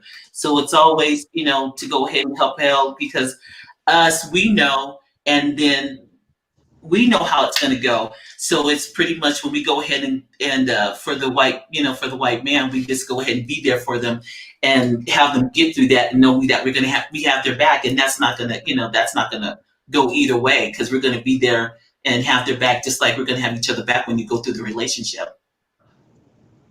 And I would say too, that if it gets too much out of control, start deleting, don't even respond, start blocking people, because it can get a bit overwhelming. And I go on a lot of panels and talk about a lot of different subjects. And so I'm a part of this YouTube community pretty heavy. And the things that I see sometimes, it can drain you. And I'm an empath, and I kind of seem to think that Brent is an empath too. And sometimes it can weigh on you so much that you really literally have to back up and digress and like say, okay, I gotta step back for a while and recoup and refresh and get it back together again. So that would be my advice, because because people like that will keep coming at you. Right. And it can be overwhelming. And that's why, and you're right too. And that's why I kept telling him, because he kept saying, I got, this person said this and this person said that. And I said, you know what? Like you said, just let it go. Keep on pushing. Go ahead and get your subject together and keep on going, because people that are going to go ahead and throw out stupid stuff like that, it's like a hit and miss. It's just like they're throwing stuff out there just to see what you're going to do and see how you're going to react. And just how far they can push you. Yeah. Right. And they're going to push those buttons. I said, just keep doing what you're doing. You have your people, you have the people there that are going to go ahead and back you up, and you got this. So don't even worry about that, because that right there, like you said, Miss Patrice, delete it, move on, go on, because they're going to throw something at you all the time, as far as, just to go ahead and get you off, get you off the curb, because that's what I had. Speaking of that, there was a video, and I know he discussed that with you guys, that I had found when I was looking him up, and there was a communication with a gentleman and another, I believe, YouTuber or whatever, and they had us on their tongue as far as discussing him dating or not dating, but married to a Black woman, and we weren't the Hollywood couple. We weren't like the Hollywood couple, and they're okay, and all this stuff. And I was just like, really? I mean, come on, are you serious? Who wants to be the Hollywood couple? If y'all was the Hollywood couple, y'all would have been divorced by the time 5 years went by. Yeah, and it's like, how old are you? It's like, how old are you? But okay, so this is, and I told him about that, and I said, well, this is where it comes. I said, but don't worry about it. I thought it was funny, because, and the reason why I thought it was funny is because, we've been married for 27 years. We got 3 kids, whatever. So we're good. We're in a happy relationship. Keep pushing on with what you do, and just keep going on, and don't even worry. Don't even worry about that, because we got each other, and that's how it's gonna work. That's how it's gonna work out. One thing I would say about that guy, what I appreciate is he emailed me. He didn't put it in my comment section. Okay. I mean, I'll just say that what he said was rude, and but it I hate when it goes in my comment section. Yeah, I know. Because it's like, and I always tell people, because sometimes I'll make a video or do a live stream and say something that it upsets somebody, because we on this panel, a lot of us think alike, but some things we do disagree on, and some people may misunderstand what I said, or how sometimes communication gets kind of messed up. They didn't misunderstand what you said. No, they didn't. No, they didn't. But I'd rather email me, and that way then go in the comments. But I mean, they're going to do what they want to do. I think they're more jealous. It was still a little spy way of trying to one up you, and But like I told you, the thing that blew his mind is that you did not argue back with him. You agreed with him. So he didn't know where to go with that. You know what I mean? So there's going to be a lot of I call them keyboard gangsters, bullies, cyber bullies, that you would not believe that grown adults say. You would still think we were in grade school. How some of them, you know, some of the mean things that they say, like I told Brent, you know, the Kevin Samuels of the world, they got it all wrong of what the meaning of a high value man is, because Brent is that. A high value man is not always a man that making six figures. A high value man is a man that has morals and values and scruples and integrity and pride and believe in family and structure and security and protective, all the things that a man and a husband should be to a woman. Brent has portrayed that, the way he talks about you, the way he talks about his family, his life, and the things he allow us to come in and see between you guys. So we know as women what a high value man looks like for us. And it's not what Kevin Samuels is saying it should look like, that he's over there fooling all those other women with, because it's a difference between a high value man and a high earning Dusty. And there's a lot of those out there too. Just because you earn a lot of money don't mean you're a high value man. Right. That's true. Very true. Right. And I'm sorry. No, I was just going to say, I think it's more of a, they're not going to admit this, obviously, but I think it's more of a jealousy thing between when they look at you and him, because you got to keep in mind, you're not just any black woman, you're a quality one. You're not the bottom of the barrel, you're the top of the barrel. And so they're thinking in their head, so they thinking in their mind, how the hell did he get her? I wanted a quality black woman and he got her instead. And I've heard black men actually say this before, that they think black women treat white men nicer.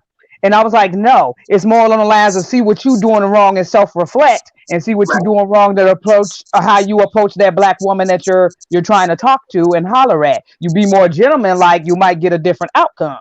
Right. There you go. That part, Amy. That part. That's right. Absolutely. And that's pretty much, that's all, you know, that's all that it takes. But it seems that in some runs it has been forgotten.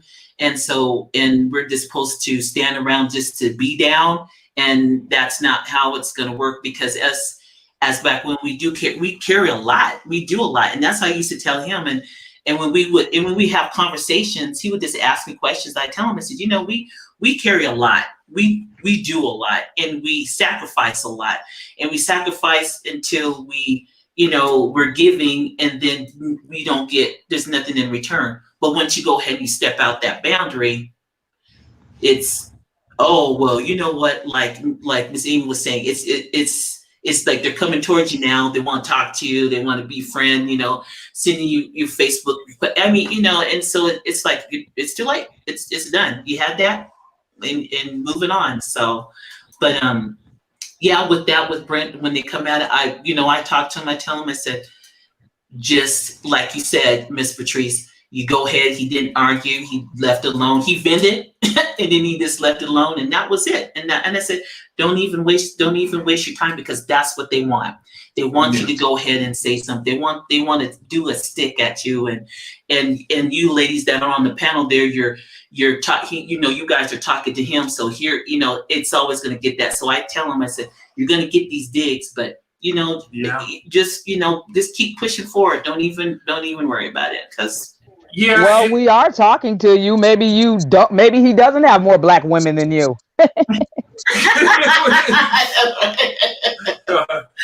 Yeah. No, I just think it was a dig, and maybe, you know, people do that strategic. Maybe get me worked up, so when I do go live, I'm in a bad mood, and you know, lose focus on what I'm talking about, or say something I shouldn't say. There you go. That's what so that's what it is. Maybe that's what he was trying to do. He hit the nail on the head. They want him to say something that is going to be wrong, and then there you go, because then you have that. Well, you just heard what he said. This is what he said, and then everything is going to go toxic. So that's pretty. That's what it's gonna, you know, pretty much. Yeah, and maybe he was trying to get me mad at black men and go off on black men, and then say something, a little off, and then I look bad, and then it just destroys what I got. Right. And also to kind of piggyback on what Sandy said, just brought something to my mind. He probably was trying to get you, whatever your response be, to like conflict with him via email. And if he had a YouTube channel, he would have put those copies of those emails of your conversation. If you would have said something out the way, he would have said, see, this is what white men do. This is why black, you know what I mean? And start the beef and want the war. That's what I'm talking about. Like, that's what I mean. You're Like, right. white guys, Oh, go ahead. white guys needed to know. Like, no, black guys will try to corner you into trying to get you to say something provocative.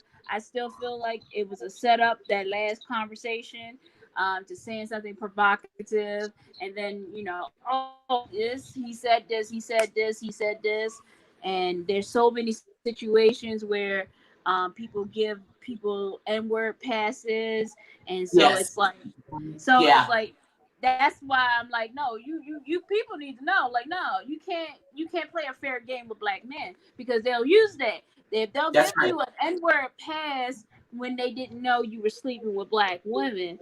So if you be like, hey, yo, nigga, like, get away from me, and then you say that again after you dating a black woman, they'll say, see, now you're saying this, and it's like, Yeah, it's a setup. It's a setup. But I applaud Brett for being, this guy was literally trying to, I don't know. He wasn't even playing. He wasn't. Well, even the same way they set up Pink Pill, the same way they set up Pink Pill's new boyfriend to trap him, in the heat of the moment, in the argument, and then they go back and forth with him and use the E word, and then out of whatever, he just kind of, I don't know if he did it intentionally or not. They're saying he did, and it was a problem. I don't know, but it became this big thing, and the whole reason why they trying to cancel her, they coming at her. It's like, wow, you, a black woman, allowed your white boyfriend to say that word, so it can become very problematic. So don't fall into it, because they will definitely try to bait you into getting into the conflict.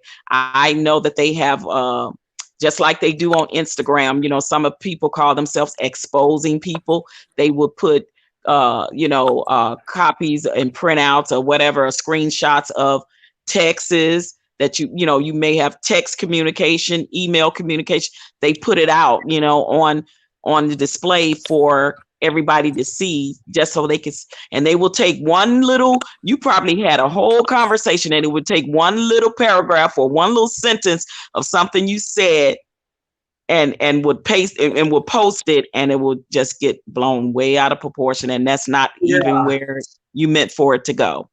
Yeah, and amazingly, I was like, in my mind, I was like, okay, you're saying, but I was like, you know what? I'm just going to be nice to this guy. I agreed with him. Yeah, you're right. You're right. Yeah, that's decent. Have any of you guys ever seen a white woman do that? Got mad and cussed him out. Yeah. Then he can say, well, this is how this guy acts. This is how. Yeah, you're right. Have any of you guys ever seen white women do that to white women do that to black women? All the time. I experience it in the workplace like nobody's business. I got microaggression with my white coworkers, but I figure they just did that because they're Karens. Hey, ladies, I gotta use the bathroom real quick. I'll be right back. Well, Sandy will keep us company. Okay. Yes, now we can ask Sandy. questions. Yeah, Sandy, take over. Now we can ask her the secret questions that we don't want Brent to know. Yeah, like how is he on a daily basis? How does he act every day? Girl, bad questions. Okay, intimate questions. What about? I didn't say, no, that's not an intimate question. I didn't mean it like that. I mean, how does he act every day? I got an intimate question. That's go ahead then. Go ahead. Okay, so for black girls, because they keep asking me this on Instagram, how is it, in the sheets, if you don't mind us asking, like, is there a difference? Is there a difference? They don't listen to me, but whatever. Is there or a difference? Is there a better difference? Difference? Okay, sorry about that. You came back too early, Brent, you might want to step back out, Brent. You might want to step back. Okay. Go get a snack or something.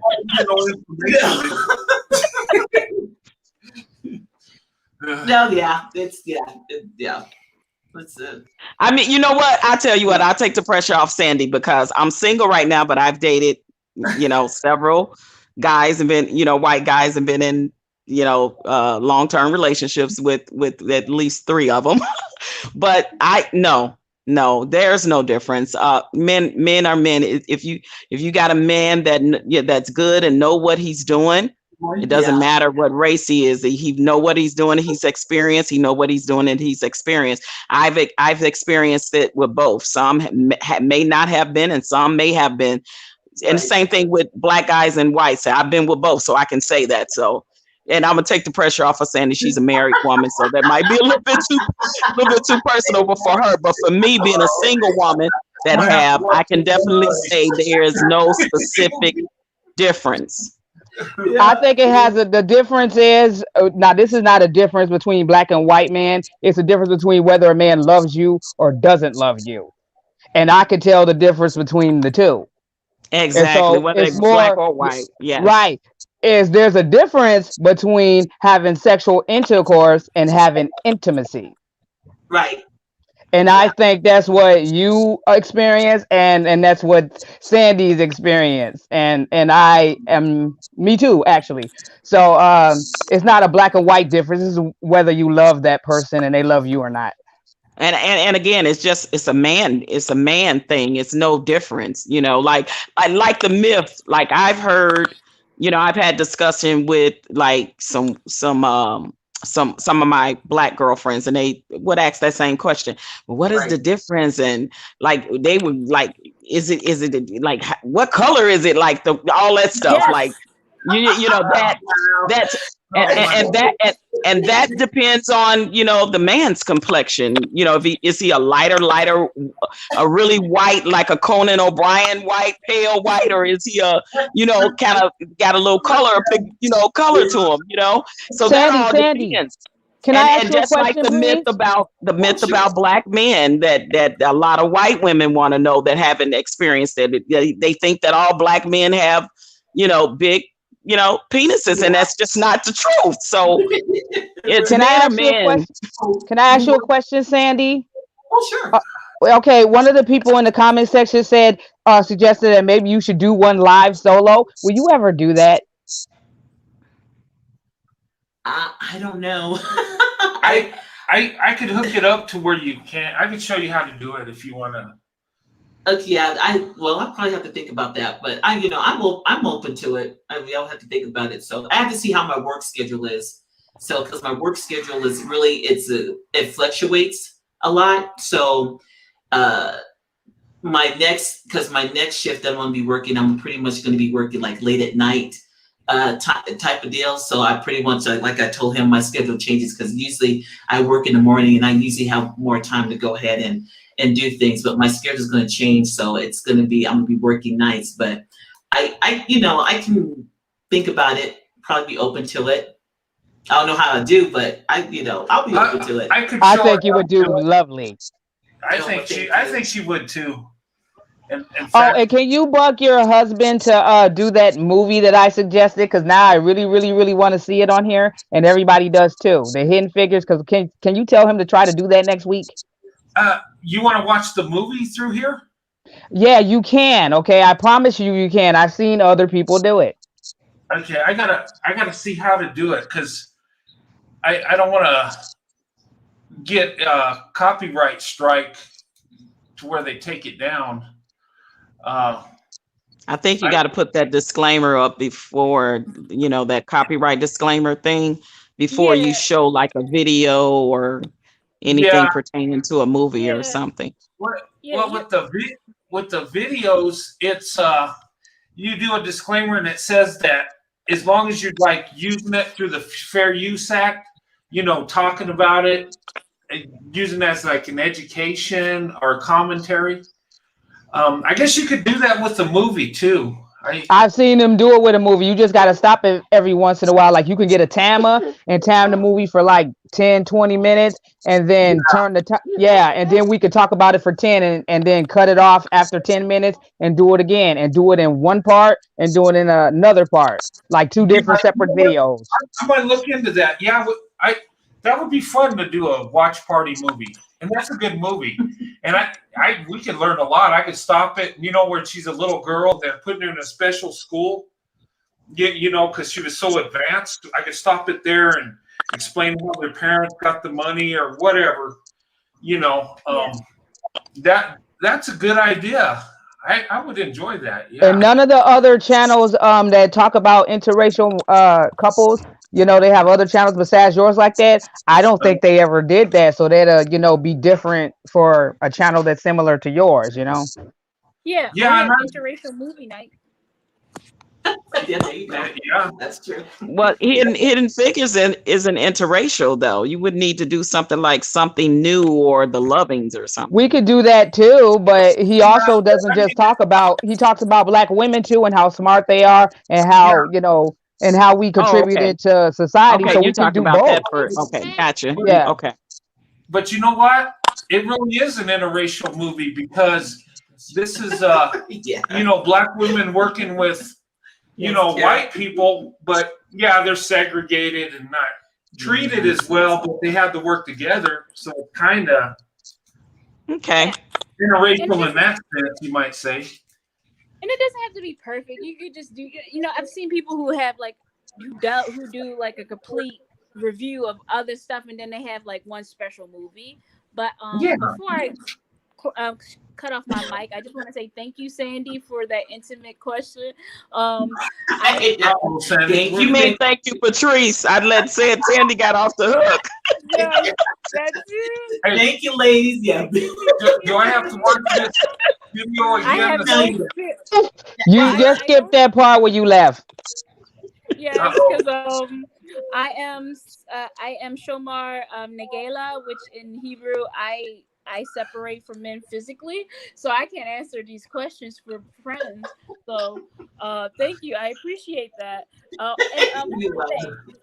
For Sandy, for the Black Christian women, any advice? I'm not a Christian. I'm a heathen, like I said. Thank you, Becky, for the question, and thank you, Patrice, for digging me Oh, out. Sandy, thank you so much. You are a stand-up woman, and I appreciate you so much because a lot of women wouldn't even do or allow their husbands to do what you're allowing Brent to do, and it's so necessary. And I tell him all the time, he's so needed. And I'm so happy that he has this platform. So thank you again for that. And Brent, thank you for always just, being there and supporting Black women and uplifting and motivating and inspiring us. We appreciate you so very much for that. And that saying is true. Behind every good man, there's a good woman. And you guys are an example of that. And I want you to know that. Oh, well, thank you. Thank you so much. And Amy, it's always good to hear things from you too as well, especially with everything that's going with your background and your kids and your husband. So I'm glad your husband's doing good and all the blessing that's come to your family too as well. So it's thank you. Thank you so much. And like I said today, I was looking forward to talking to you. I seen a couple of your videos and with you in it when he was introducing you and how he was smiling and cheesing and all that. I just thought that was such a cute couple. and the way he talks about you, it lets me know that I like learning from more older people that are smarter than me and everything. And I love listening to you guys because you have a lot of wisdom and you can, make me more intelligent. So I really appreciate that. And hopefully, me and my husband be together for 27 years and more, just like you two. Oh yeah, plus and I did. Grandmother's love. How are you doing? I didn't know if you have a question or anything for me at this time, or no. Okay. I just want to go ahead and make sure I get everybody and talk to everybody. So I don't like to leave anybody out. So I just, want to go ahead and answer any questions everybody, that anybody needed. So, but I'm always here, and I let Brent know when I could go ahead and come on, because usually, like I said, I work with my schedule, so I try to go ahead and work with my schedule too, and, try to be on here with him as well. So She's got her mic muted. I don't know. oh, she does. Okay. Hey, Grandmother's Love, did you have anything? Your mic is muted. I have one last question, and that's it. Okay. Okay. Can you guys talk about your spiritual life a little bit? Because we've alluded to our own individual religious backgrounds, but as much as you already know, Sandy, Black American religious backgrounds and belief systems from the tribe of Judah, Hebrew Israelites, we're very diverse. How does that fit with like merging with a white guy and belief systems? How does that work with you guys, even though it is Christian? Right. For with us, it works because when we were dating and when we were going, we visit each other's churches. He took time to go out to my church, and then I took time to go out with his church too as well. And so, because my church is they my church is they just outgoing. Everybody hugs everybody. It's a congregation and everybody meets, but it's more open. His church is a little bit, everybody's kind of little, everybody's nice, but They're different. They're different. Well, let's put it this way. You go to Sammy's church, you're going to be there all day. You go to I was getting ready to ask you, is your story, Brent, like Gary on? He has this little skit on YouTube about experience with going to the Black church. And it's so funny. If you guys get a chance, it's on YouTube. Gary on, the comedian, the white guy that was married to a Black woman. And he talks about his experience of going to the Black church. I promise you, y'all got to watch it on YouTube. It's funny. It's awesome. What is it again? It's Gary Owen's experience at a Black church. I promise you, you're going to be on the floor laughing.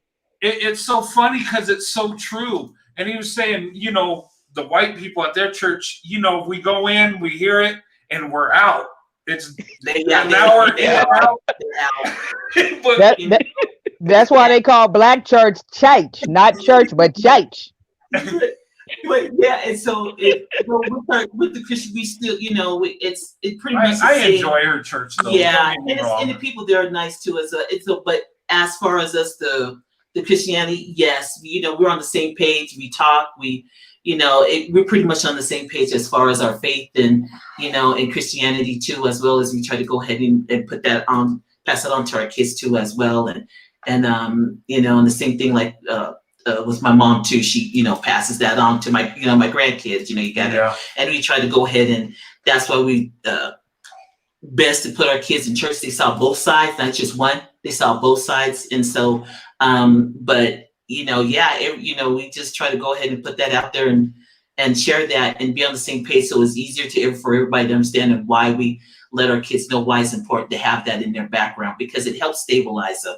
Because and there's times that you get rough, and there's sometimes it is so hard, and like you guys were saying, people are getting mean and nasty and stuff, and you just need to take a step back, and for me that faith kicks in, and that's why I try to go ahead and let my kids know that's gonna help you get through things. Pray, get through that faith, and get through that stuff, because people, it's always gonna help you get through that. It helps out tremendously. Yeah, I agree, Sandy. There's I think her name is Becca. Becca. That's me. Something in your chat. She wants to get in contact with me. You can pin your information. In this chat, and if I can find it, I'm gonna pin that YouTube of Gary on in the chat after this is over, so you guys can click on the YouTube and just have a laugh. I promise you. You're going to be on the floor. Okay, that's me, Patrice Becca Sodes. No. That's you, Becca? Becca Sodes? Yeah, Becca Sodes. Oh, I'm sorry. Okay, I didn't know. That was someone else. I thought that were two Beccas. You guys should watch that on YouTube. It's this white guy explaining his first experience at a black barbecue. You guys, that's funny too. He's just I a bet regular, it is. everyday white guy. And I was cracking up laughing. At the end, he's like, "You coming back?" He's like, "Hell yeah, I'm coming back next time." That was awesome. Look, Yeah, you should have seen a Japanese dude who went to a Jamaican dance club and they did a dagger on him. That man was blown. That man didn't know where he was going. And he was happy too. But as a black Jew, I had the work person experience at a black church, and I went to Martin Luther King Jr.'s church. That was for my, during the civil rights movement trip. And I was like, oh Lord, I fell asleep 3 times. I was like, oh, we still here. I was like, oh, I got it. Yeah. No, Yeah, that was kind of Gary On's experience, and he was hungry. He kept saying all through the whole thing how hungry he was. It's funny. I'm telling you, it's so funny. Baby, y'all talk to me. Look, I love the Lord. God knows I love Him, but y'all look. I love Christianity. Yes, I do. But we was there from 8 to 12. And sisters keep singing. How do y'all have that stamina? I think I died. Right. Y'all have too much energy. Look. Okay, Torah Talk starts at 9:30. Okay, it ends at exactly 10. By 11 a.m. we gone because that's our whole service. Okay, I don't know. I don't know how y'all do this, but hey, maybe that's why the athleticism of Black people have endured. Because it is because it's funny because after we have church, usually we always have they have food there too, so they know when you go get out of church they have food because everybody knows when you get in church and they always had you can buy a plate, so they were like, okay, this is a good time because every time we go to church and everything else and we'll be there, they know everybody's hungry afterwards, so that's why they in the kitchen there getting all the food ready, so when everybody come in and they have to go out and get something to eat, there you just go right there and say $5 a plate. We got whatever that we were cooking, ribs, catfish, chicken, anything, something that everybody would like or something different than everybody would just sit there and it was nice and congregate and just to get to know everybody. So it was so it was all it was nice. It's nice. Yeah, my experience is that after at 1:30 something, I normally meet my cousins at that little after party after the church area. That's where I normally meet them because I don't meet them at church. So I'm not. We don't go to the service, of course, but I'm familiar with that part of it. But actually sitting through the service and then the party part, I have no idea how you guys do it. God bless you. God bless you. I think I would have died. I really don't know how you do it.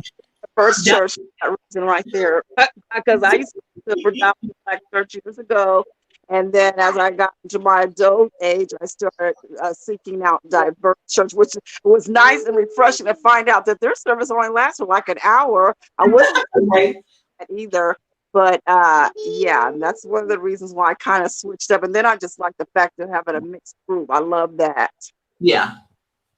Right. Do you have a choir at your church? Oh, I was talking to Sandy. Do you have a choir at your church? Oh yeah, she does. Yeah. Do either of you guys sing in it? No. Because I couldn't hold a tune. So I did when I was younger. When I was a teen, we did have youth choir. So I was in the youth side of it when I was growing up in church and everything else and stuff. But I didn't. Yeah, that's choir. It's funny because I have such a horrible voice. I tried to go in the church choir and the preacher's like, you know what? God has something for you, but this ain't it. I asked because I always did want to sing in a church and I never had the privilege. Yeah. I always wanted to do that. Like in The Color Purple when she busts out in there with that guy trying to tell you something. I was like, hey, I'm singing that stuff. I'll be singing and dancing on the couch. I was like, man, I wish I was in that choir. I'd tear it up, man. Right. Oh, I love that. Best Well, movie scene I ever seen. It moved you to tears. Well, I didn't cry. You know, I had something in my eye, but it moves most people to tears. Oh right. yeah, it does. It does. I showed it to well, I speak Korean, so we did for our cultural exchange. I showed The Color Purple with Korean subtitles. My Korean teacher he cried. He was just crying for he cried for he said like a week later he still cries when he thinks about the ending. So yeah, it's a very touching movie. I love Faith. I still love the sister act. Being raised both Christian and Jewish, I don't know why we didn't go to church for Christianity, and I thank God for it because that one service just knocked me on myself. I never. It was 6 hours. I've never done that. That's a job. You know. That's. I'm sorry. Right, yeah. That's a The job. churches are actually, especially a lot of the bigger mega churches, they actually are having like singles night for all like the single men and women. So, you know, if you looking to try to find a mate, you know, within the church, they have like the single nights and stuff for men and women. So I found that to be very interesting. I haven't been in a church in a long time, spiritual. I'm not into the whole uh institution of like a certain religion that keeps you in the box, but I grew up Baptist, so I still have those things that I grew up, those values and things that I grew up with. But I went to church with my girlfriend one time, and it was a singles thing. She was like, come on, just we both single, I might want to meet somebody or whatever. So it was interesting, to see that they are having things like singles nights and stuff in the churches. So a lot of women can possibly meet their husbands or wives there as well. I think it's a pretty cool thing. I got a comment. Have single nights here. I Miss agree. Red. Yeah, we could. Hey guys, jump on. Let's. You meet these. You'll have the white guys jumping on in. Brent, you got to get some guys on here. I wouldn't be able to fit them on the panel. We have to do a double. All age groups. All age groups. All age groups. Yeah. Yeah, you'll get plenty of white dudes to talk now. You'll be like, hey. Y'all would, man. You wouldn't have to ask them twice, I bet you. You need to do that. You know what? We might put something like that together. I know I've gotten people say, why don't you do a dating? Like, I don't. I mean, I don't know. You're better at giving advice than them gurus you was talking about. You remind me of Dr. Phil, except the only difference is you ain't fake. Look at Corey. Amy never changed. Amy never changed. Oh, never change? Okay, I'll try not to, homie. Well, ladies, I'm going to go ahead and step out. I'm going to step out here. I had a long shift this morning, so I do apologize. I would love to go ahead and stay here a little longer, but I'm going to go ahead and bow out for it because I got Mando for tomorrow. So I'm going to go ahead and get some shut eye here and kind of wind down. But I just want to say thank you, ladies. It was so nice to go ahead and meet you and talk to you kind of here in person. You guys have, you guys are fantastic. Brent talks about you guys and your talks and stuff, and I see where he's coming from. So just talking to all you beautiful ladies and beautiful Black women, it's my pleasure. So thank you for everything, and thank you for keeping my husband out of trouble. So It was a pleasure meeting you. Thank you, Sandy. Yeah, bye, Sandy. Bye, good night. Good night, Sandy. Get some Thanks rest. everybody, and thanks everybody for your nice comments. I do appreciate it. I wish I could go ahead and answer everybody all at once, but I'm not that quick. So thank you, ladies. You guys have a good night. You too as well. Good night. Bye bye. Bye bye. Let me hit you. Talk to you later. Oh. All right. Your wife is cool. She cool, man. I can hang with her. Yeah, she's awesome. I mean, oh man. Those are some cool chairs you have, Brent. Oh yeah, they sure are. I love those chairs. Oh, yeah, me too. I'm trying to put together my little what you call it, studio thing. I I've put in this desk. I got me a nice computer and some chairs, and Sandy uses this for her work too. So, I mean, I designed it for the channel and then her job also. So, I mean, she can, Okay. you know. So how you feel about us interviewing and asking Sandy questions, and how do you feel about things? How do you think how you think it went?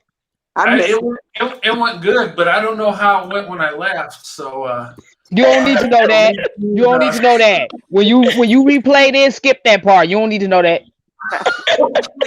Yeah, he's gonna know anyway, right? Because he can go back and watch it. Oh, And all the fellas in the comment section, don't snitch either. maybe I don't want to go back and see it. I don't know. It wasn't bad, Brent. It wasn't bad. it wasn't bad at all. My daughter-in-law came by with my granddaughter, so I missed probably a good 45 minutes of the conversation. Oh, well, you could go back, Grandmother's Love, and you could watch it. But yeah, Brent, I don't know. Enter at your own risk, okay? Okay. No, that's between no. That's between females. It's between females. You're not a female, so just skip over it. That's woman talk. Do that? Is he really gonna do that? Oh, no. Okay, Brent. What was going on is that I asked a question that my friends kept asking me, and I'm like, I don't have sex. Last time I've had sex was 10 years ago, baby, and that was you're asking way too much information. So I asked her the question: is it different with white men? Can you elaborate on intimacy? And so that was about it. And then, Sandy collapsed a little bit on her chair when she realized that question. And she answered it though. Okay.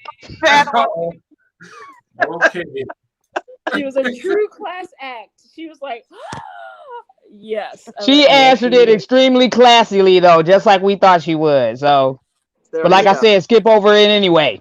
Yes. Okay. Yeah, because I kind of elaborated on it a little bit more. Yeah, you did. I think you did. Yes, you did. Yes, you did. A lot more detail. Yeah. Hey, we all grown in here, right? We all grown on this panel, right? She did. She did. And you have nothing to be ashamed of, Brent. So yeah. I was like, okay, well, we got that question answered. So yeah, because that's what people always ask black women who've been with black men or who've been with white men, like, oh, is there a difference? And I'm like, well, okay, well, ask her. She's married. She's happily married. You should go ahead. Yeah, you know what? Men ask me the same thing. Oh, what's it like? Or yeah. What do you say?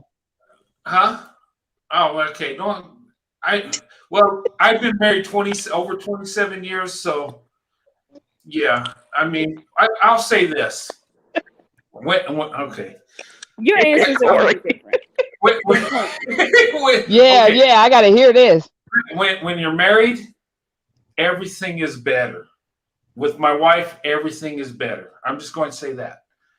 There you go. You know what to say, Brent. The love, the cohesion, the emotions. I just say it's all better. Well, isn't that a classy way of saying it? Just like she was very classy about it. Mm-hmm. That's nice. Well, they've been married forever and they're a class act, so I wouldn't expect anything else from them. Me, myself, since I'm single and I'm not married and I'm a little bit more open to that in my experiences, yeah, I'll go there. I'll go a little bit like deeper with it. So that's why I answered from my experience. So well, I answered too, Brent, but I'm kind of like me and my husband are kind of like you and Sandy. I guess I said something, but it was like really on a spiritual level, I guess, because I said there's a difference between sexual intercourse and actual intimacy. There's a difference between love and lust, Yeah, that was good.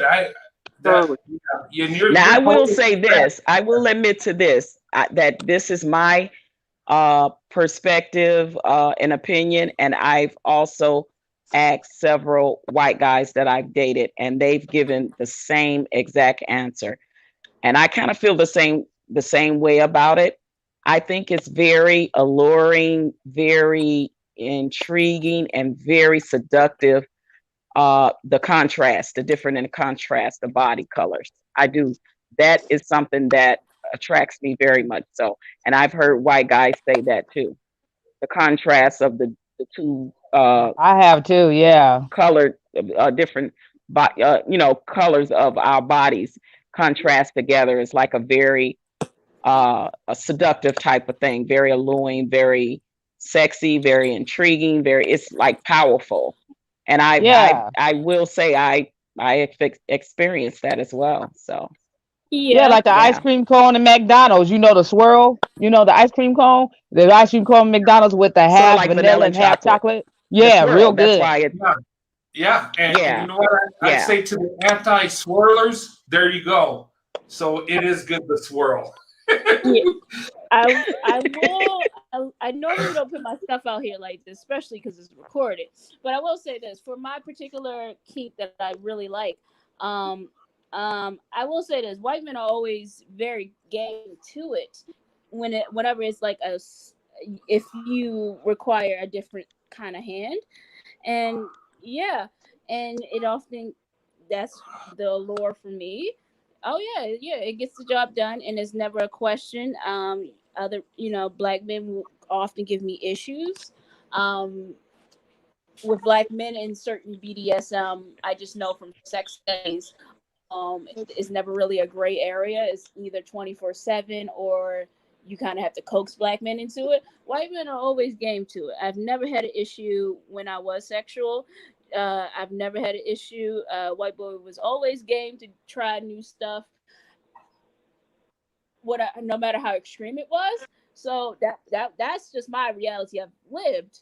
So it's yeah. So yeah, it's that's the best thing about white men for me. So Well, I got pregnant really, really quick, so there you go.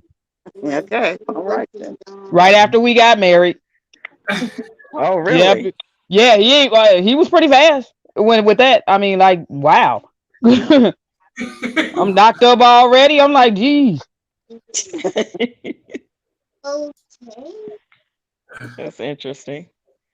Yes. Okay, I'm sorry. I shouldn't have said that. My bad. No, I need to you filter. were ready, honey. No, I mean that's interesting because you were ready and you were fertile, and timing is everything. I think Oh, he that's has some excellent timing. Yeah, you know what? Isn't there only like 3 days in a month that a woman's fertile on an average? No, it's actually it's longer than that. It's actually well, the 14th day, okay? It's at the I read about this, so I know about it. The 14th day is when she's the most fertile, that one day, but sperm can live inside a woman for like 3 days, so she really like fertile for 5, and it Oh, starts the first day of her, what, and then you got to count that, and then after 14 days, then that's the day she's the most fertile. 14 days after the first day of her period. oh, okay. okay. Yeah, I knew there was a calculation. I mean, we never tried to calculate it. We just, we wanted Can I ask kids. you a personal question though, Brent? Since we What's that? on like that type, were all 3 of your kids with you and Sandy planned? Well, we wanted kids, but it wasn't like, how can I say It this? just kind of happened when it happened. Yeah, we didn't, over try. I mean, Was it yeah, going huh? It wasn't like let's. way to like, okay, it's time. Yeah, I wouldn't like that. It was like Just our oldest daughter. We didn't have our oldest daughter. We were married 2 years before we had our oldest daughter. Okay. And after our first daughter, then our son came, and then our youngest daughter. So it was like bam, bam, bam, and it was. I don't know. We didn't plan it. I mean, of course we wanted kids, but Right. I just went in the military when we first got married, so Yeah. there were times we didn't have time To plan. yeah, the plan, because I was gone here and there, so I didn't get my wife pregnant right away. But when Yeah, I I was, just asked that because I knew some couples that actually truly, genuinely planned their kids. So they would have to like schedule around when the woman was ovulating and be like, it's time. And then they go running in the bath, in the bedroom. So, that's why I asked. And then they say, no, our kids were planned. We planned them with love. And, that's because they literally like planned them. You know what I mean?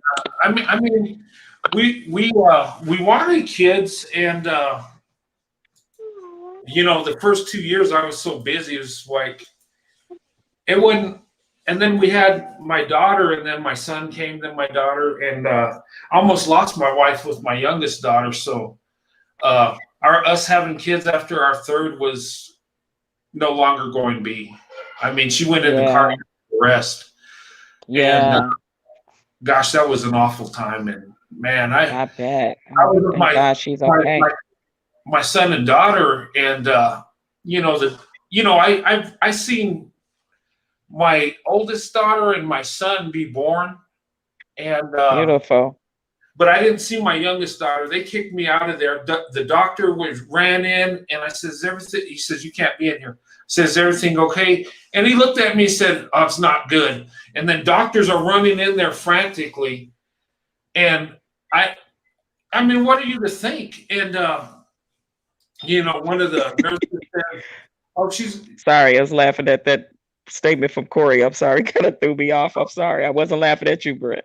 no, but it was the nurse told me she's going into cardiac arrest, and they left me out there, and went to the waiting room with my kids, and there's like and the babysitter was there, and they're like, hey Dad, where's Mom? And I just broke down crying because I was just You didn't know what to say. you're going to lose something you love more than anything. And Yeah. I get emotional talking about that, but Yeah, that's serious business. Yeah. Oh man, you don't know how much I appreciated my wife after she pulled out of that. I bet. Yeah. But yeah. And So, Becca, do you want kids? I barely took care of my cats, girl. I'm struggling. I don't like children, to be honest. Wow, really? Do you see these kids we have these days? But that might change, Becca, if you meet the right guy, fall in love, get married. I'm telling you that may change. And a lot of the time, another thing, Becca, I wanted to tell you, it's good to have kids when you're ready, of course, but kids can also pull you through a tough time as well. Because my mother used to say, your children will always be there for you when a man won't.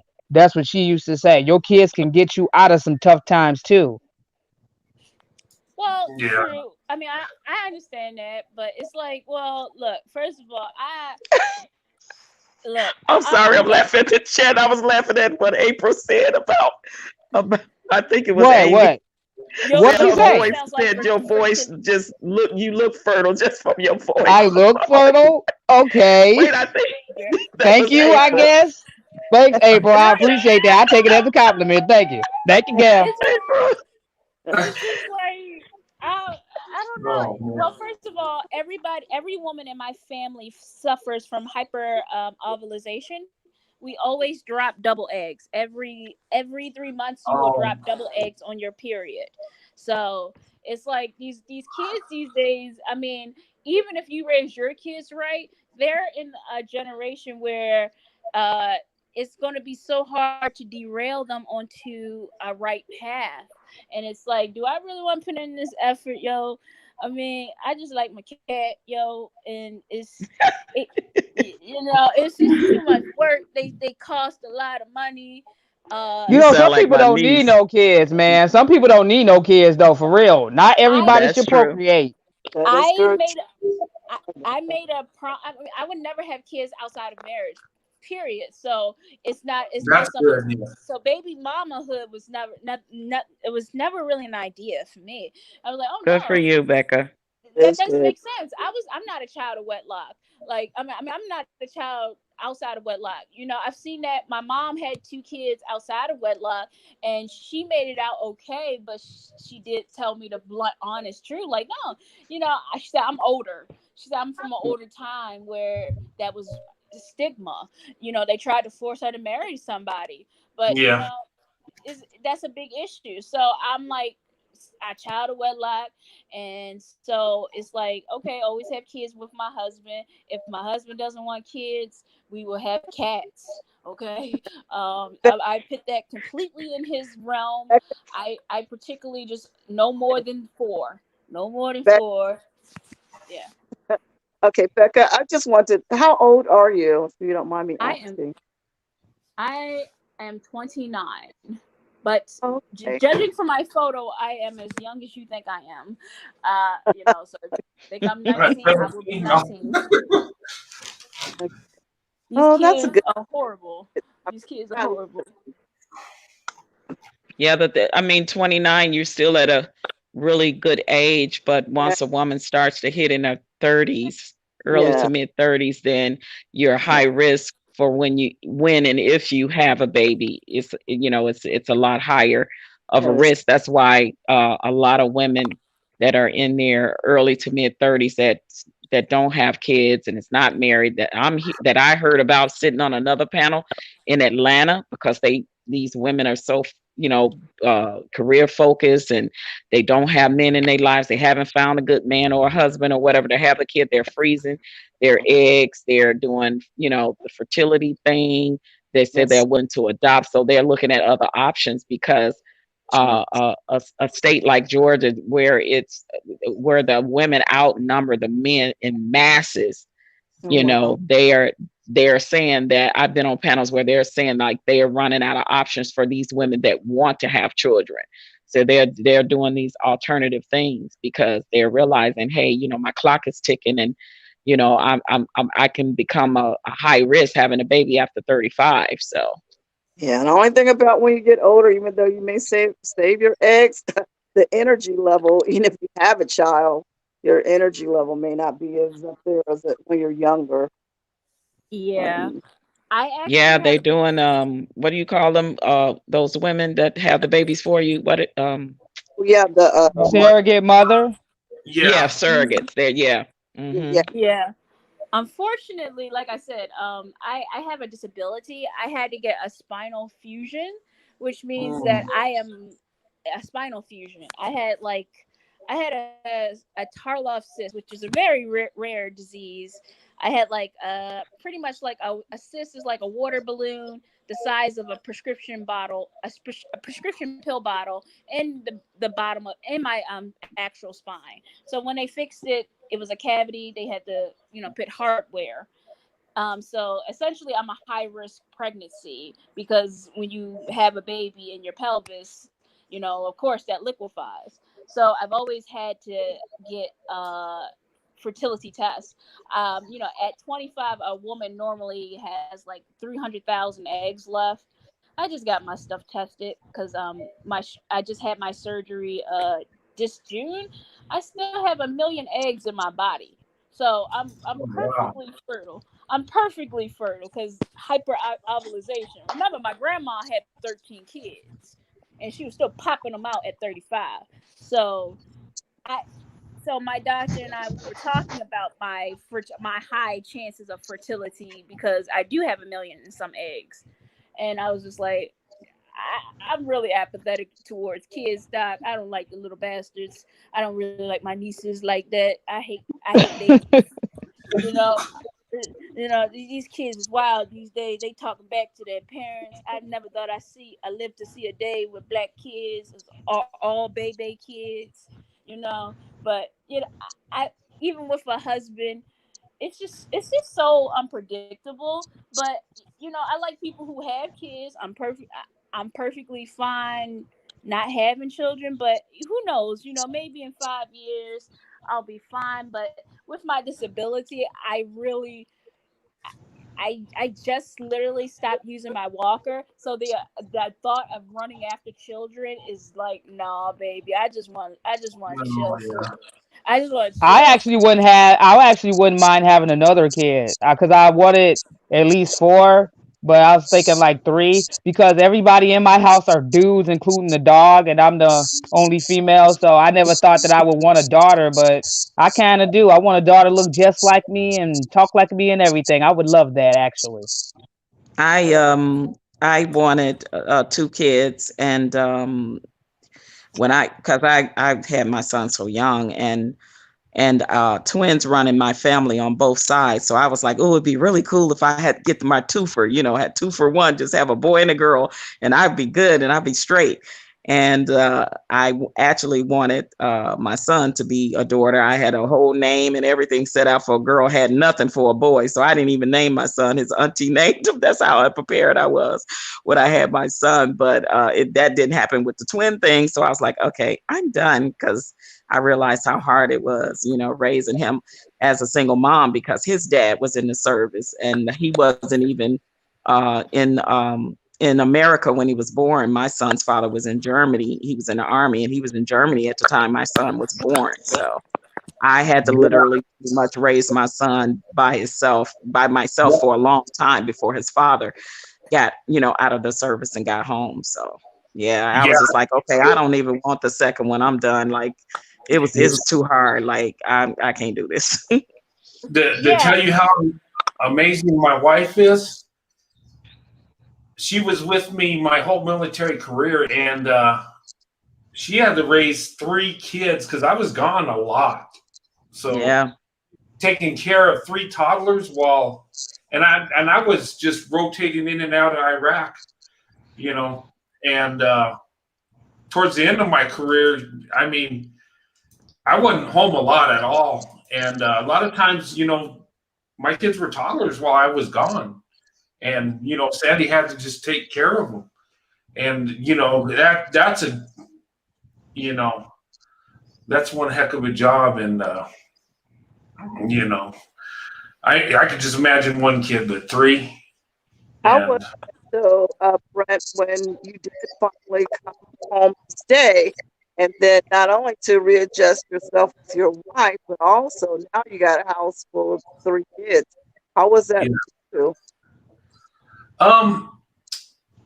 Well, always coming, it was easy for me, I would say. I mean, it wasn't easy being away from the family, but I mean, I feel my wife had the tougher job, because she had to make sure the kids, make sure they're fed, make sure they go to school, make sure they do, you know what I mean? And then, having to, make sure the kids are okay because I'm gone, because, I mean, it's tough on the family altogether. And, but when I came home, readjusting was never hard. It was like, it was so awesome. The best times in my life was coming home to my family and just seeing my wife and kids. It was just, and then the saddest times when I was leaving, and, people say, you get used to it. It's a lie. It's harder every time. It was for me. Yeah, that's all I really want. I just want to just bake cookies and cook for my husband. So the idea of like kids, that's difficult. It's that, I'm happy. I mean, I'll be fine with children, but I was a professional babysitter, so maybe I'm just cynical and tired of kids. But I've always been the babysitter for a long, long time. But kids are nice. Well, not really. I don't really like them, but I like others. I really don't. I'm really bipolar. I hate to say this, but I really do. I'm really hot and cold. I like kids that are returnable. But hey, I might be one of those grumps that just like my children and my children only. Who knows? But right now, oh no, baby, give me 5 years with just my husband and I cooking for him, and just us doing us. I'll be. Thank you, Lord. That's all I want. I'll be blessed with that. Yeah, that's a nice. That was here. your At spouse. least you're honest about it, but like you said, time and circumstances and it may change. You never know. But I can definitely understand where you're coming from. They're a Yeah, big Your responsibility. children will be very knowledgeable, though. Whatever children that you have, if you do have any, I'm sure they'll be very knowledgeable because you're knowledgeable. And it's good that yeah, you'll pass that on to other people. yeah. Because I mean, the way I would like to structure my kids, like I would like to homeschool them because my dad. Okay, well, similar to Brent, my mom actually lost the kids. Lost the twins before me, so they died in the hospital, and the reason was because my mom was working and going to school. So my dad put his foot Uh-huh. down and said, no, you're not going to work anymore, and made her a housewife. So I spent my first couple of years just always having her with me. So I'm so used to having her. I mean, that's why I learned to read when I was like 2.5.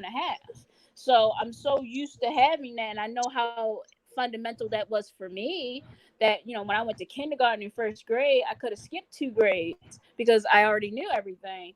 But it's I knew I want to instill that for my children as well. When you have black kids who are gifted and you can give them a curve, you need to go ahead and do it. So I know how fundamental that is, and that's so much investment in children that, like I said, there's so much energy. And I feel like as black women, especially as a younger black woman, when I look at our generations, we've been pushed into motherhood by our country as a means of just being production as slaves. That when have we actually been able to enjoy our womanhood as maidens? That's why I want to enjoy it as much as I can, as long as I can. And if I get a husband, like, I want him to understand, like, yeah, baby, I'm a different type of woman coming from a different community. We've often been pushed into sexual slavery and breeding where we had to push out babies. Give me at least 2 years. And thankfully, because of my disability, I've had like a couple of years where I've had to be on my own, where I had more freedom. But I like to be a little free too, but that's just me. I We've get it. always That's been in kind the of that's kind workforce of too. Yeah, as someone that's older now and my son is grown, I do kind of regret not having another one because can see it in him that he wanted another sibling. He used to always ask, he wanted to be a big brother to, it didn't matter to him, a boy or a girl, but of course I deprived him of that. And he never grew up with a dog or anything. So I kind of regret that part of it, and I can see it in him now because he has, let's see, it's twins in there. So it skipped a generation. I didn't have the twins. My son has twins, a boy and a girl, and then he has four. So I could see it in him where he was trying to make up for what his mom didn't give him because he loves kids. But yeah. Yeah, you know what? I love kids too. And if my wife didn't have, you know, such a hard time, we would have had more kids. I know we would have. Uh, to me, kids, they're a blessing. And, me and my wife, it's good that we're alone and can do whatever we want. I mean, our youngest daughter still lives with us, but she's going to college and, she's doing her own thing. So it's kind of like me and my wife have our time. And that's nice. But we do miss the kids, We miss when they were little doing stuff. Trips we would take. You kind of miss that. And when they all come and visit, and it's great. But I don't know, just I those are. like where I am in my life now being an empty nester. Of course, I want a companion again, but I like the fact that I'm at the age where, whatever guy I meet now, his kid or kids are all grown and out the house, hopefully, too. Yeah. So our lives, the better last years of our lives can be together, just doing things together, going places together. And like she said, just doing us, for the rest of our lives because the kids are all grown and out the house. So that's kind of where I am. I actually don't care to date a guy that has smaller kids because I'm looking at, okay, dude, you're in your 50s and you got an 8-year-old. Like, really? Yeah. You know what I mean? I'm kind of looking at 11-year-old like, okay, so that of course now I'm thinking about, okay, so that's like at least 10, 11 more years of child supports coming out your pocket. So that's funds coming out of our households, so my wheels are Yeah. turning when it comes to stuff like this. Like, nah, I'd rather date a guy who has grown kids and are like out of the house because I just want our lives to be about us pretty much. Well, Okay. I actually like my being with my kids. I have more fun with my kids than doing quote unquote adult stuff like going to the club and stuff like that or hanging out with other adults. I really enjoy my kids. I like going to the zoo. I like going to the water park. I have more fun with my kids. So that's my Right. opinion on it. I love having fun with You're my kids. younger. I'm not. You know what I mean? Like I'm over 50, so like Well, I'm I done with understand. that. Well, yeah, but I'm damn near 40 though, so I love I roller coaster rides. That's fun. I get it. See, I don't know. I just never been that person. Now, what I would do is I would do something with my grandkids, like a weekend type of thing. And after that, it's like, okay, I'm ready for y'all to go too and go back with your parents. And I love y'all to death, but but next time. That's Same great here. about Same here. grandkids. I like family stuff, but I'm like, that's I feel like that's the younger part of me. Like, I'll be game to it because I had a family, so I'm used to us. Like, my dad was a chef, so I remember us making homemade pizzas and whatnot. So yes, Right. I remember that kind of stuff and like, yeah, okay, let's do this. And every Christmas, let's make the tree and let's set up the Hanukkah menorah. So it's like I'll do that. I'll think of kids when it comes to that, but then I'll think about, oh God, Christmas. I mean, back to school shopping, shots, temper tantrums. But I think of the negative stuff, and and then I'll see Right. some kids in Walmart screaming, "I want this!" But I'm a pessimist that But way. adults be acting like that too a lot of the time. A lot of the time, kids have more sense than adults do, and I can deal with a kid better than I can deal with an adult. Because just Yeah. because you're an Hey, adult in age don't mean nothing. That does not mean that you're actually an adult. yeah. Hey, I want to welcome April Rain. Just jumped on. Hello, April. Hey, Brent. Hey, Hey, everybody. April. Hi, I April. You will was a just say, look, April. You was a comedian in the chat, girl. I was busting up girl, on this you're stuff. the voice of fertility, Yeah, honey. You heard me. you had jokes. No, that was for real. You really do have a voice of fertility. It's a full moon. Be careful tonight, here, Amy. Oh, okay. Uh-oh. But listen, but Girl, I listen, I take your do, advice, man. I'll put my kids to bed early, baby. girl, yes. But listen, I do, but it is very important for young women to make sure you check your reproductive history out before you want to even have children. Know your lineage, know your mother and all of those. Did they have women's issues? Because for me, I was menopausal before I was like 37. Wow. So, it really is a matter of your genetic makeup. So I encourage a lot of women, don't think you have until 35 and 40. Like, you don't always think that, but just make sure you get checked out and that your reproductive health is healthy, whether you want children or not. Just make sure that it's a-okay. That's Yeah, all I wanted to add regarding fertility. that's a good point because my wife almost lost her, and she was 30 when Wow. having our youngest. Oh, So I yeah. mean that's not really old, but well No, she it's not old at all. she always had a tough time with pregnancy. I mean she had a C-section for all three of our kids. Right. And I don't And know who told Ari that it's harder to conceive a girl. I will just say this. Male sperm swims a lot faster than female sperm, but I don't know. Yeah, Ari was saying that someone, I don't know if it was There's Ari no or someone there's no else such in the thing as comment male sperm. There's no such thing that as male sperm. that that I just lost what I was gonna say. But yeah, there's no, yeah, I don't know who told you that it would be more painful. um, I never heard that particular one, but no. Um, yeah, I never heard that one. Well, let me ask you a question. I'm sorry. What is your name? I forgot your name. I'm sorry, I'm embarrassed. The For one that me, was just April. talking. Yeah, you, Oh. April. I'm sorry. I was gonna say Ari. I was like, no, that's not right. I wanted to ask you a question. What would you say about somebody a woman who gets pregnant and goes through a pregnancy and like it's so easy? Really, the only thing that happens is she gets bigger. Because with my pregnancies, both of them, nothing happened to me. I got no morning sickness. I got no dizziness. I had no symptoms except my stomach just got bigger. So, Same what would you here. say about somebody like that? I would say that that person has a normal pregnancy. Yeah. Oh, That would be okay. considered a normal pregnancy. Yeah, I was just wondering because it's Everybody looks different at for you like it everybody. can be. Yeah. No, it's yeah. Yeah. But it's like I didn't get no morning sickness at all. I didn't throw up, didn't feel sick. I didn't Nope. really have cravings like that. And I was like, Nope. I should have some kind of symptom, Nope. but I didn't have none of them. Nope. I Can I didn't just say either. something to Ari?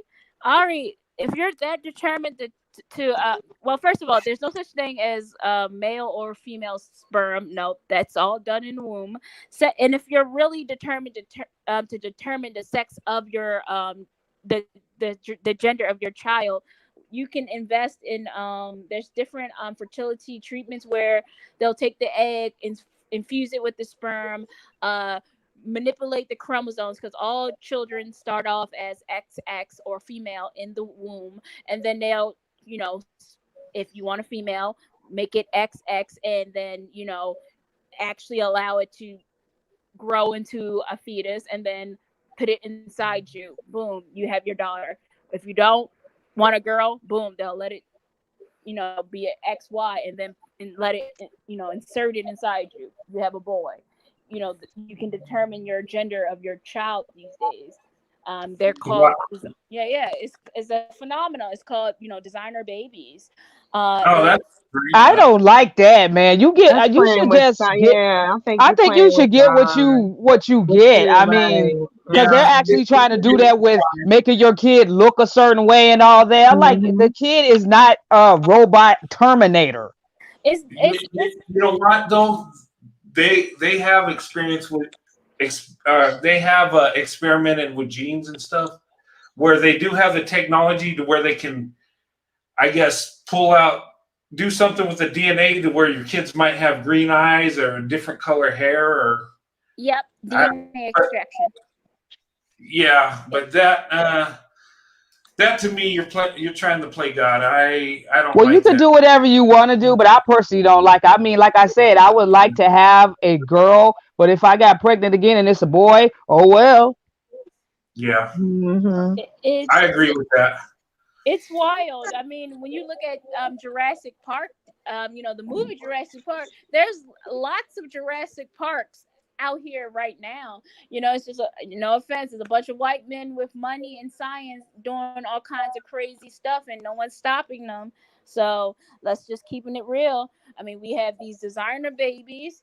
I've heard from the transgender community that that's something that they're very much interested in, because everybody, male or female or intersex, has a uterus, whether they're aware of it. So your uterus, if you're a male and you're trans, potentially can still be infused with an egg and sperm, and you can carry a child. So Mm. there's all kinds of stuff happening. There so if you want to, you can just Google designer babies. There's you know at first it was a good idea if you were carrying triplets and a child died in the womb, and you needed to be able to remove the deceased child so the other two could live.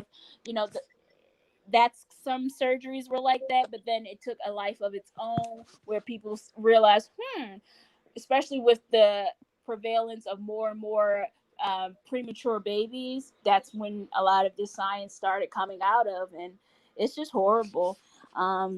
Again, it's a lot of I stuff. mean, if you want your children to look a certain way, that's the whole point of the physical attraction.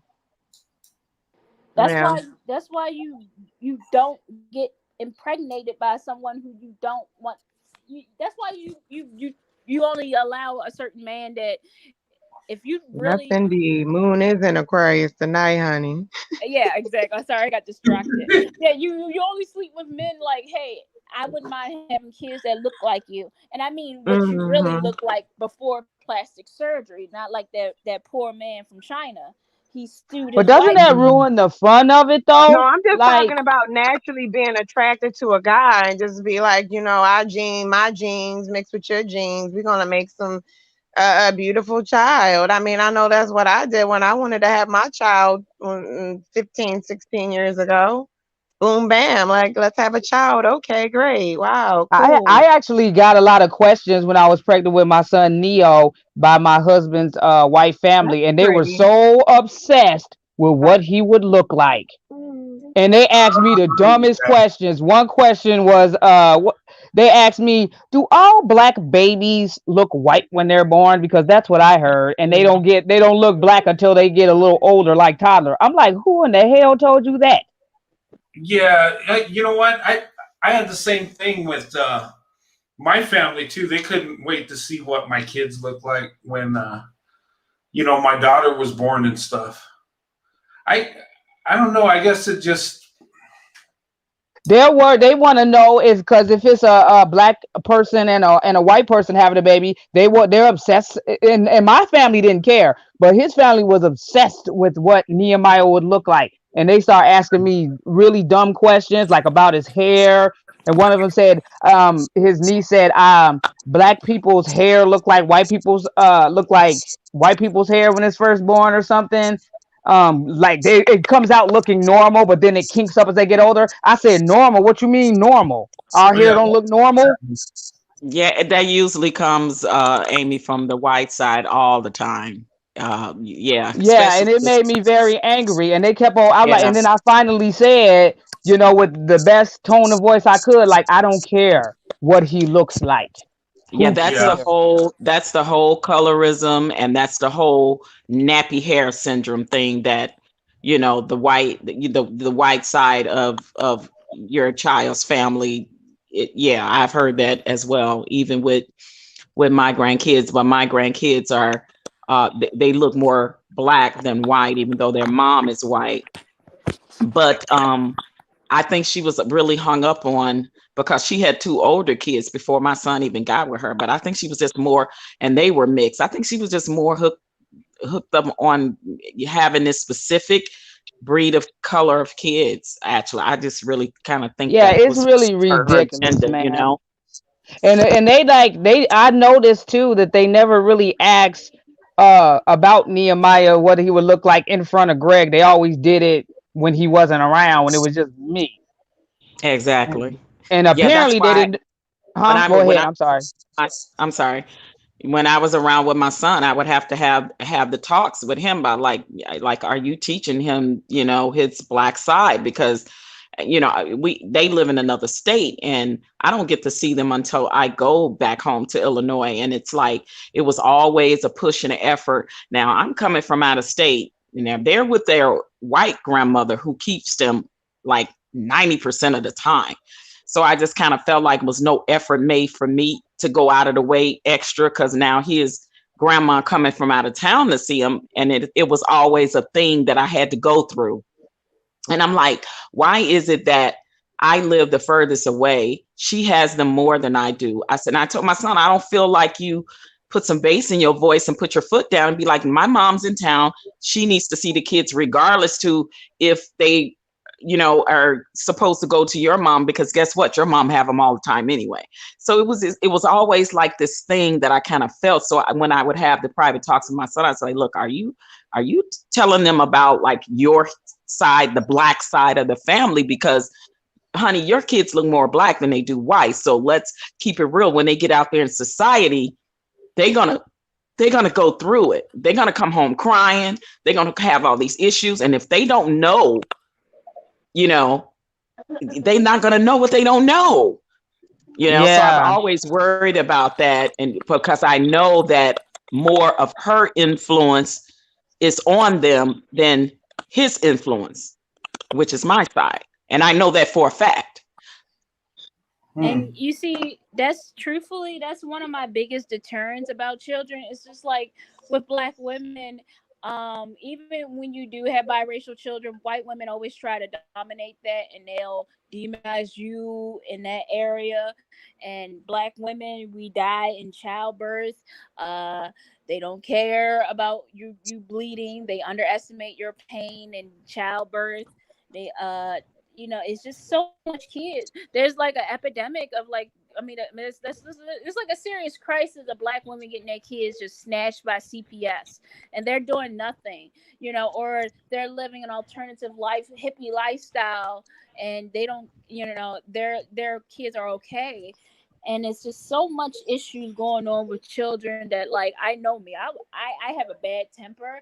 I would flip and cuss people out and lay hands, and it's just not worth it. It's like, this is why I say, I'm like, no, I don't like kids. And the mama bear that would be in me for constantly fighting against white women trying to tell me how to raise my kids, and the levels of superiority white women do have, try to push, especially with black women, with biracial kids, or Oh yeah, my sister. raising kids. Yeah. And I'm like, excuse me. I'm like, no offense, white women, like, black women raised your kids up into the 70s. Yep. What Yep. made you the de facto expert? There are still white people who have had their mammies walking in America. So don't come, I'll say that and see, like I said, I'm the young buck and don't give a F generation. So I'm like, I know this history.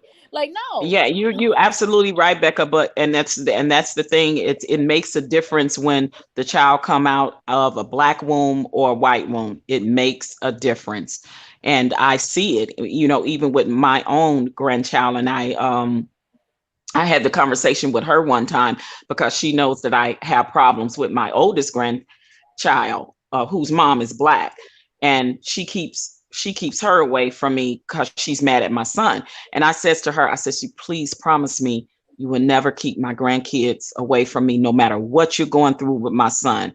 Like, whatever, if y'all break up or whatever, like, just promise me you won't do that to me. And she promised me she wouldn't do that to me, and she's doing it to me. Oh, Wow. My sister has a biracial kid too, one of my sisters, but he doesn't look like Nehemiah. Actually, he's as light or as you are, Brent. And she took him to the doctor one time. I forget why, but she's with me. She's with her and my mom, right? And they put him down at his race. They put him down as Caribbean or something. And then my sister, like, I'm his mother. I am right here. What you mean? And yeah. she's like, well, that's not your son, is it? She's like, yes, that's my son. She assumed that my nephew was not her son. Well, And I was just like, wow. You know what? I've had that with, like, my youngest daughter. She's really light, and sometimes people mistake her as being Hispanic. And my kids are biracial. They all look alike, but they're kind of different shades and different shades. You always have the Michael out of the bunch, Yeah, Like my on Good grandbabies Times. look Hispanic. They look Hispanic. They look Puerto Rican. So like a Wow. medium tone Puerto Rican, and they have very wavy, soft hair. So yeah. Nehemiah looks like his black version of his dad. Yeah. Light-skinned black version. He have brown curly hair, but he looks definitely more on the black side. I mean, a lot of times, like when you see biracial kids go up, you can't tell they biracial unless they tell Now, you. let me Like, just say this because this is a big topic. Now, growing up my entire life, I've been surrounded, I don't know, by biracial or multicultural people. And the one thing they've shared with me is it's always one that feels as though they're the darkest out of the entire group of siblings. How do your children deal with their hues being different? are you talking to me? Any of you that have biracial children? Well, my kids, grandchildren, they are all three pretty much the same color, which is a medium, caramel like brown. Like I said, they look Puerto Rican actually. So they're pretty much on the same color spectrum. I would say that, and they go to a mixed race school because they live out in the suburbs where it's predominantly white, but it's suspects of blacks and Hispanics out there. So I already know that they're leaning more towards a white culture, just the way I see her, the way she moved, right? And but I know in reality, society, and as they are coming up more in the school, if they haven't experienced it already, I don't know about it. My son hasn't talked to me about it, but I already know it's coming where kids are going to ask them, kids are going to call them a name, or maybe like, and I'm afraid that they won't know how to handle that because they look more black, and they may see their white mother, drop them off at school, and then they may see their black father come and pick them up. And my son is lighter than I am. He's like a light caramel color, so the kids favor him more. But yeah, that's the conversation I have with my son, and say, I'm afraid of that day when that comes. I hope you are preparing your children, correctly on how to deal and handle with that, because you don't want them coming home to you having to ask you that question and you haven't prepared them, because kids can be very mean and cruel in school. Well, my son, my oldest son, Benjamin, he looks just, you guys seen him, he looked just like me, and he ran into that problem a lot. And he was telling me how kids always ask him, oh, who's that? Is that your real dad and all that stuff? And I just told him, just say yes. And if they press the issue, just ignore them. And that's exactly what he did. So that's the only advice that I have, because they just asked the question over and over and over again. And he finally was like, yeah, why are you even asking for? Who the hell cares? Yeah. I just haven't heard many, but I haven't really heard any biracial children say that they were proud to be biracial. They actually were, and I don't know about this present generation, but growing up, I didn't really hear where it was. They always seem to have a problem with it. That ain't always true. My kids are proud of it. My daughter's really proud of it. I mean, she sends me stuff on interracial marriages and stuff, and she embraces it. So is my youngest daughter. My son, he don't care. He's just like, But yeah, not all of them hate it. My kids actually love it. But they're not the kind that think they're better than other kids. They never been like that. But do all three of your kids, Brent, are they all like really, really light, or just the youngest daughter? Well, it's like my youngest daughter favors me skin complexion wise, and my son's like in the middle. My daughter favors my wife, but they all look alike. You can tell they're all biracial kids. My youngest daughter is so light complexion, she looks Hispanic. Mm-hmm. And that she's always mistaken that, That's why they say black women had an Eve gene, because we can make any kid, no matter what they look like, they can look like Hispanic or whatever. Yeah, and with my kids, it's kind of that way. I mean, and her hair texture is a little different. It's like almost like a white woman's hair. I mean, she kind of. My youngest favors my mom. She looks like a younger version of my mom, with the, body structure and the hair. Her hair's more curly, and she's, You all know the story of the two twin girls who are biracial, and the dad is black. Wait, the dad is black, the mom is white, but they end up being two totally different races. They're twins. Yeah, I've seen that. One's black, like dark black, complected black, and the other girl is white. That story is on YouTube. I watched this amazing story about how, when the egg splits, because they're fraternal, they wasn't identical. So that means that the egg, there's two separate eggs. For identical, there's one egg, and then the egg splits, so you get identical twins. But when it's fraternal, there's two separate eggs. and one was white and one was black, and their story was just amazing to watch. So that explains, why biracial kids, some can come out on the darker hue because they're taking more of the genes of the black parent, and then one can come out on the whiter hue because they're taking that dominant gene of the Caucasian parent. So you can have two kids and it can be totally different. One can be darker and one can be like way like white, but then you can have that in the middle type of thing, and that's where my grandkids fall. Yeah, And I mean, yeah, all the genes are there. It just depends on how it goes. I mean, you have dominant genes, but even the non-dominant genes through generations can come back. I mean, I saw a thing on TV where they were talking like blue eyes. It's the least dominant gene. The most dominant is brown eyes. Most people have brown eyes, except European white people, mostly blue. But a lot of us have brown eyes and green eyes. So the blue is like the least dominant when it comes to all the people.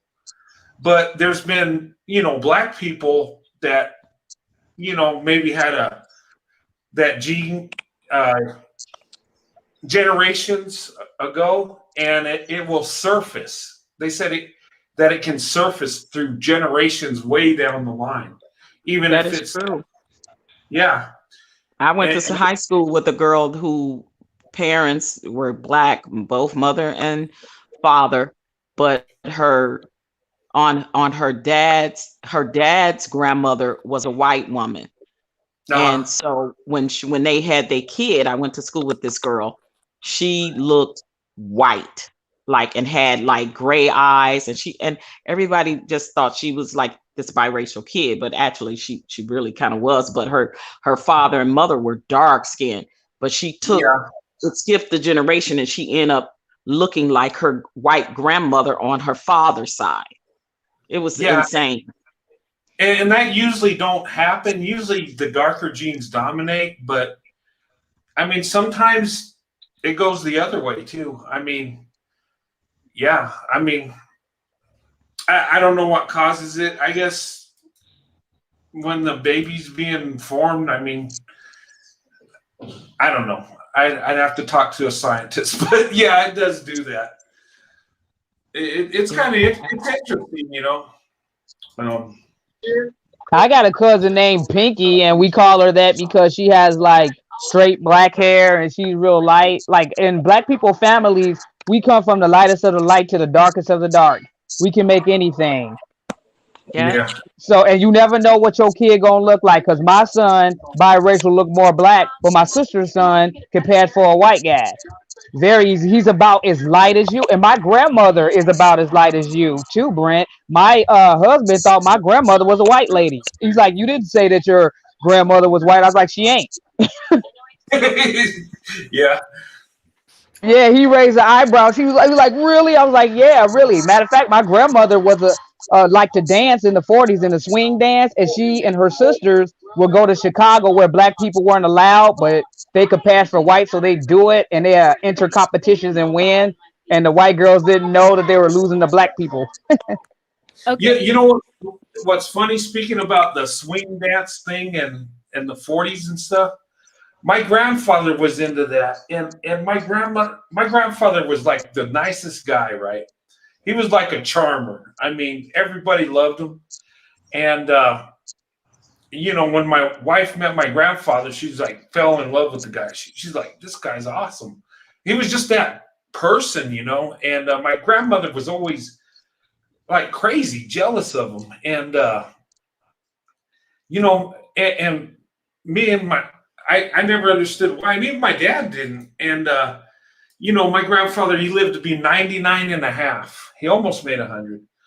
But when he passed on, my dad had like a shoebox of his stuff, and it was like his personal stuff. We went through there, and there were like pictures of these women like back in the 40s and stuff. And I mean, beautiful women. And me and my dad are like, oh my God. And my grandfather back in the day was a good looking guy, you know. And you know, he was a good, I guess, ballroom dancer or whatever that stuff. So he was, and the thing of it is we looked through that, and it was like his old girlfriends back in the day. Well, I don't that's know. why your grandmother was jealous. Yeah, not we thought she was just crazy, but not we understood. Once you find out stuff like that, it's like wow, and yeah, it's just interesting. Then me and my dad look at each other's man. He was a good looking guy. Why how come he didn't pass it to us? But yeah, I just something interesting. That is interesting. Now, before I forget, we just talked about it for a little bit, but I typed it into the chat box.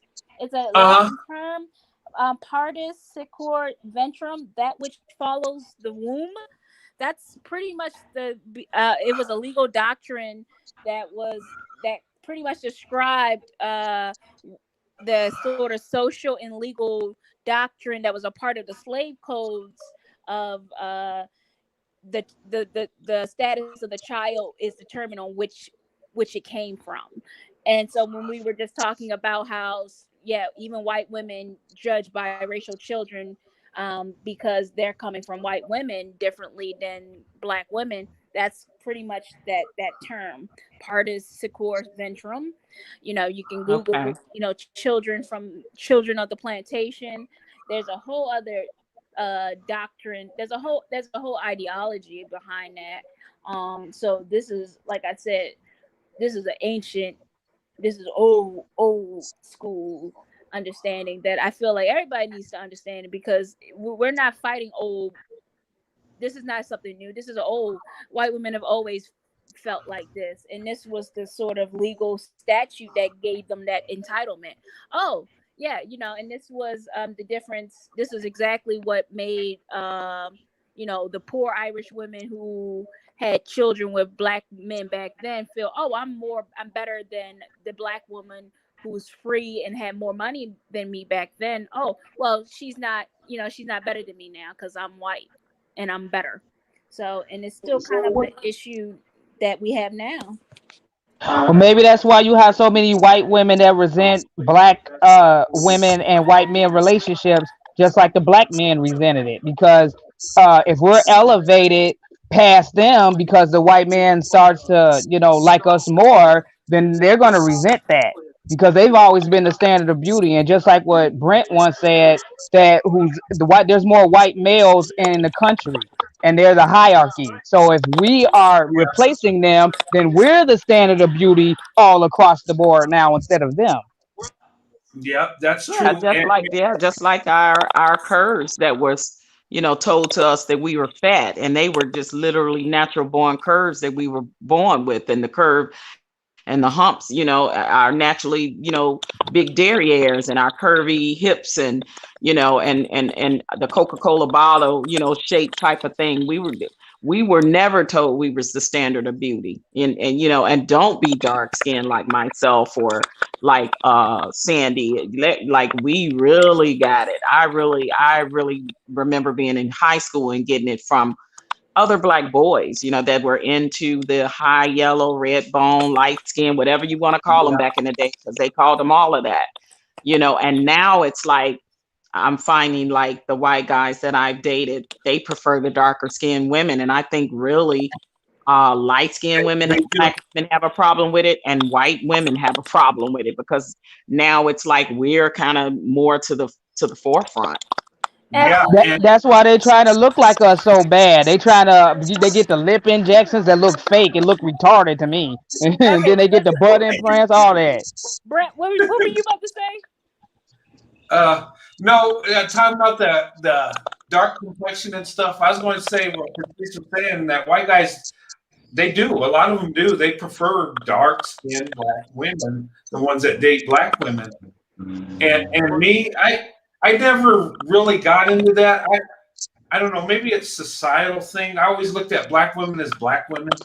I never really looked at the tone until it was like thrown in front of me, like from my grandmother and a couple of my friends that, joked about it. that's the only time I really thought of it. Does that make sense? And it just, I never thought of it Yeah. like that. Yeah, Um, but the colorism is real. It's real in the yeah, black but community. It's real with the white people. It's just real. I yeah, must admit that's the first thing I noticed when you showed Sandy on one of your videos. I was like, "Ooh, she's chocolate." Yeah, I did think that. I ain't gonna lie, yeah, but I didn't and- think of it as a bad thing. I thought of it as man, because I like going in the sun and getting darker. I like it. yeah. Well, and you know, that's things can change. I mean, in the future, that might be the standard of beauty, and that for a lot of white men, it is. It's like they like that. And you know, the standard of beauty is determined by the The man eye because of the beholder. yeah, and why they say women's a standard of beauty, it don't mean they're more beautiful. What it means is most men are married to white women, and they're going to look up their wives. What man's going to say, okay, yeah, I'm married to this type of woman, but I like that other type's more beautiful. You don't do that. Yeah, they're changing too, man. The curves Yeah, and the big lips and all that, and the corn rolls. They're really engulfing the culture and literally trying to look like us. Well, that's yeah. called What's with that? appropriation, I, culture I've seen appropriation. I've I'm not seen a just lot. talking about the cornrows. I'm talking about the lip injections, the Oh, curves where they change they go to get surgery to look like us. Right, They have right. something that make their skin darker. They be doing that. They be doing tanning Yes. salons. I yeah. mean, man, if we're not the standard of beauty, then why the hell you want to look like us so bad? I mean, what about that one black? I mean, what about that one like German woman? She literally turned herself black. I mean, Yeah, and she she looked like doesn't. Oh my God. Have you seen Yeah, Yes. that, she looks Brent? Oh weird God. too. Have you seen that, Brent? I think Yeah, I, she's mentally I ill. haven't. I really do. She's I'm gonna mentally have ill. to look into that. Yeah, let me look into that. That'd probably be a good reaction video. there's actually a white guy that does that too. It's a white man that does that, and he was talking about the woman that you just mentioned, and he said, "Man, I wish I can get as dark like that." And he takes injections every few weeks to make himself brown Um, skin. He does the same thing. It's I, it's okay. Here's the problem. The issue is, look. I mean, we've said this before, like how a majority of the population is not. They're not eight, eight out of tens and above. So what's really going on is you have a lot of the, white women who are not eight out of tens and above. They're looking at women of color, especially black women, and they're seeing like the butts, the lips, and the eyes, and these can be women who, quite frankly, might be in our community a 5 out of 10, and they're feeling some sort of way, and it's a big issue because that's naturally exotic. Anything that's exotic in sexuality gets exalted. I don't care how yeah, you are. You can have freckles. Look how freckles became sexy. Look how red hair.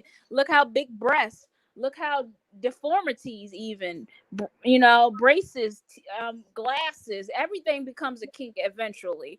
You know, so it's one of those things where if you're a black and it really stands to the hypocrisy of black white women, and mark my words, it's the dawn of white women. They're about to get their karma because it's too much. Because I have seen white men give black men their laurels. Women do not give black women their laurels. I've seen white men, they'll sit up there and they'll look at a black man like Denzel Washington who's attractive and say, yeah, he's attractive. I'm gonna just go ahead and let you get yours because you really are. Oh, you're an athlete and you're oh, you're dominating. Yeah, I can't do much about it. Asian men, you're smart. Well, yeah, you might as well. You are. I have to give you your props. And it's like, okay, white women, what are you doing? I don't I yeah, don't I don't see that happening. I mean, when you think about the feminist movement, I mean, nobody proves the feminist movement more right about the balance of balancing work and life and work and life more than black women.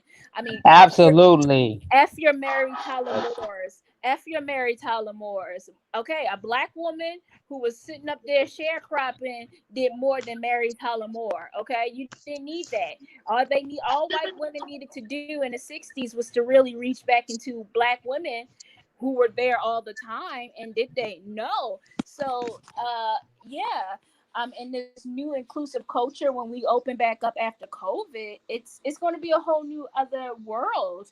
And like I said before, because white men no longer feel like they are obligated to hold space for white women, because hey, you hold space, you have your husband, I'm trying to find mine. It's going to be a whole different paradigm. And like Patrice said, this COVID thing has really shown people like, hey, what do I really want in my life? What do I really value? And with all these riots and everything, it's like, hey, well, you know what am I doing for race supremacy? To destroy white supremacy. And I've always said, like, hey, looking from the outside, from the young generation looking up. I mean, the main thing that has never ever been really vilified is what white women contribute to white supremacy. I mean, people can talk The all day. daughters of the Confederacy. I mean, people can talk all day about the white man at the top signing your checks, but they never talk about Karen at HR who does the hiring. I mean, that's who somebody's raising the Proud Boys. Somebody's raising the Proud Right. Boys. Absolutely. And you know another thing about the Me Too movement? The thing I don't like about the Me Too movement is it's just when white women start complaining about sexual harassment, then all of a sudden it became a problem. But black women have been sexually abused far more than white women throughout the history of this country. And plus, when they wanted to get the right to vote in the early 20th century, they didn't include black women in that. So it's like, yeah, they a white man do get a lot of flack, and the white women are forgotten. And that's why in 12 Years a Slave, that movie, a lot of white women didn't like that movie because it depicted how mean and evil white women were as well, not just the white guy. That's very true, April. I'm sorry, Amy. That very true.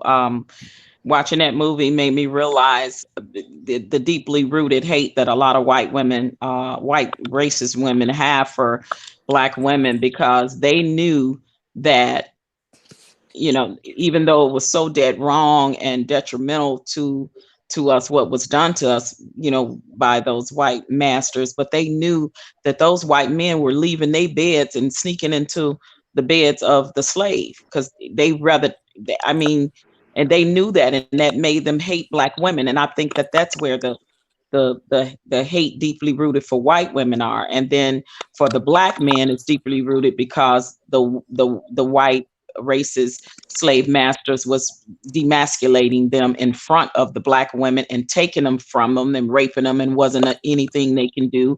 So when they see a black woman with a white man, I think that deeply rooted issue for them.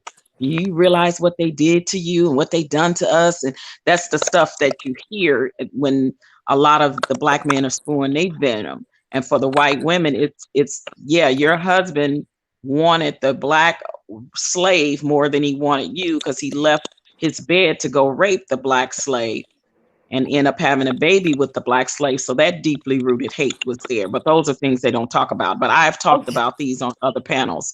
It's Okay. it's it's deeply rooted. It's deeply rooted issues. Yeah, I didn't think I was going to say that. That's honestly what I truly believe. That's why white women don't like though when white men be with black women again, because it's like, oh my God, like that's a fulfillment of what they've always wanted in the first place.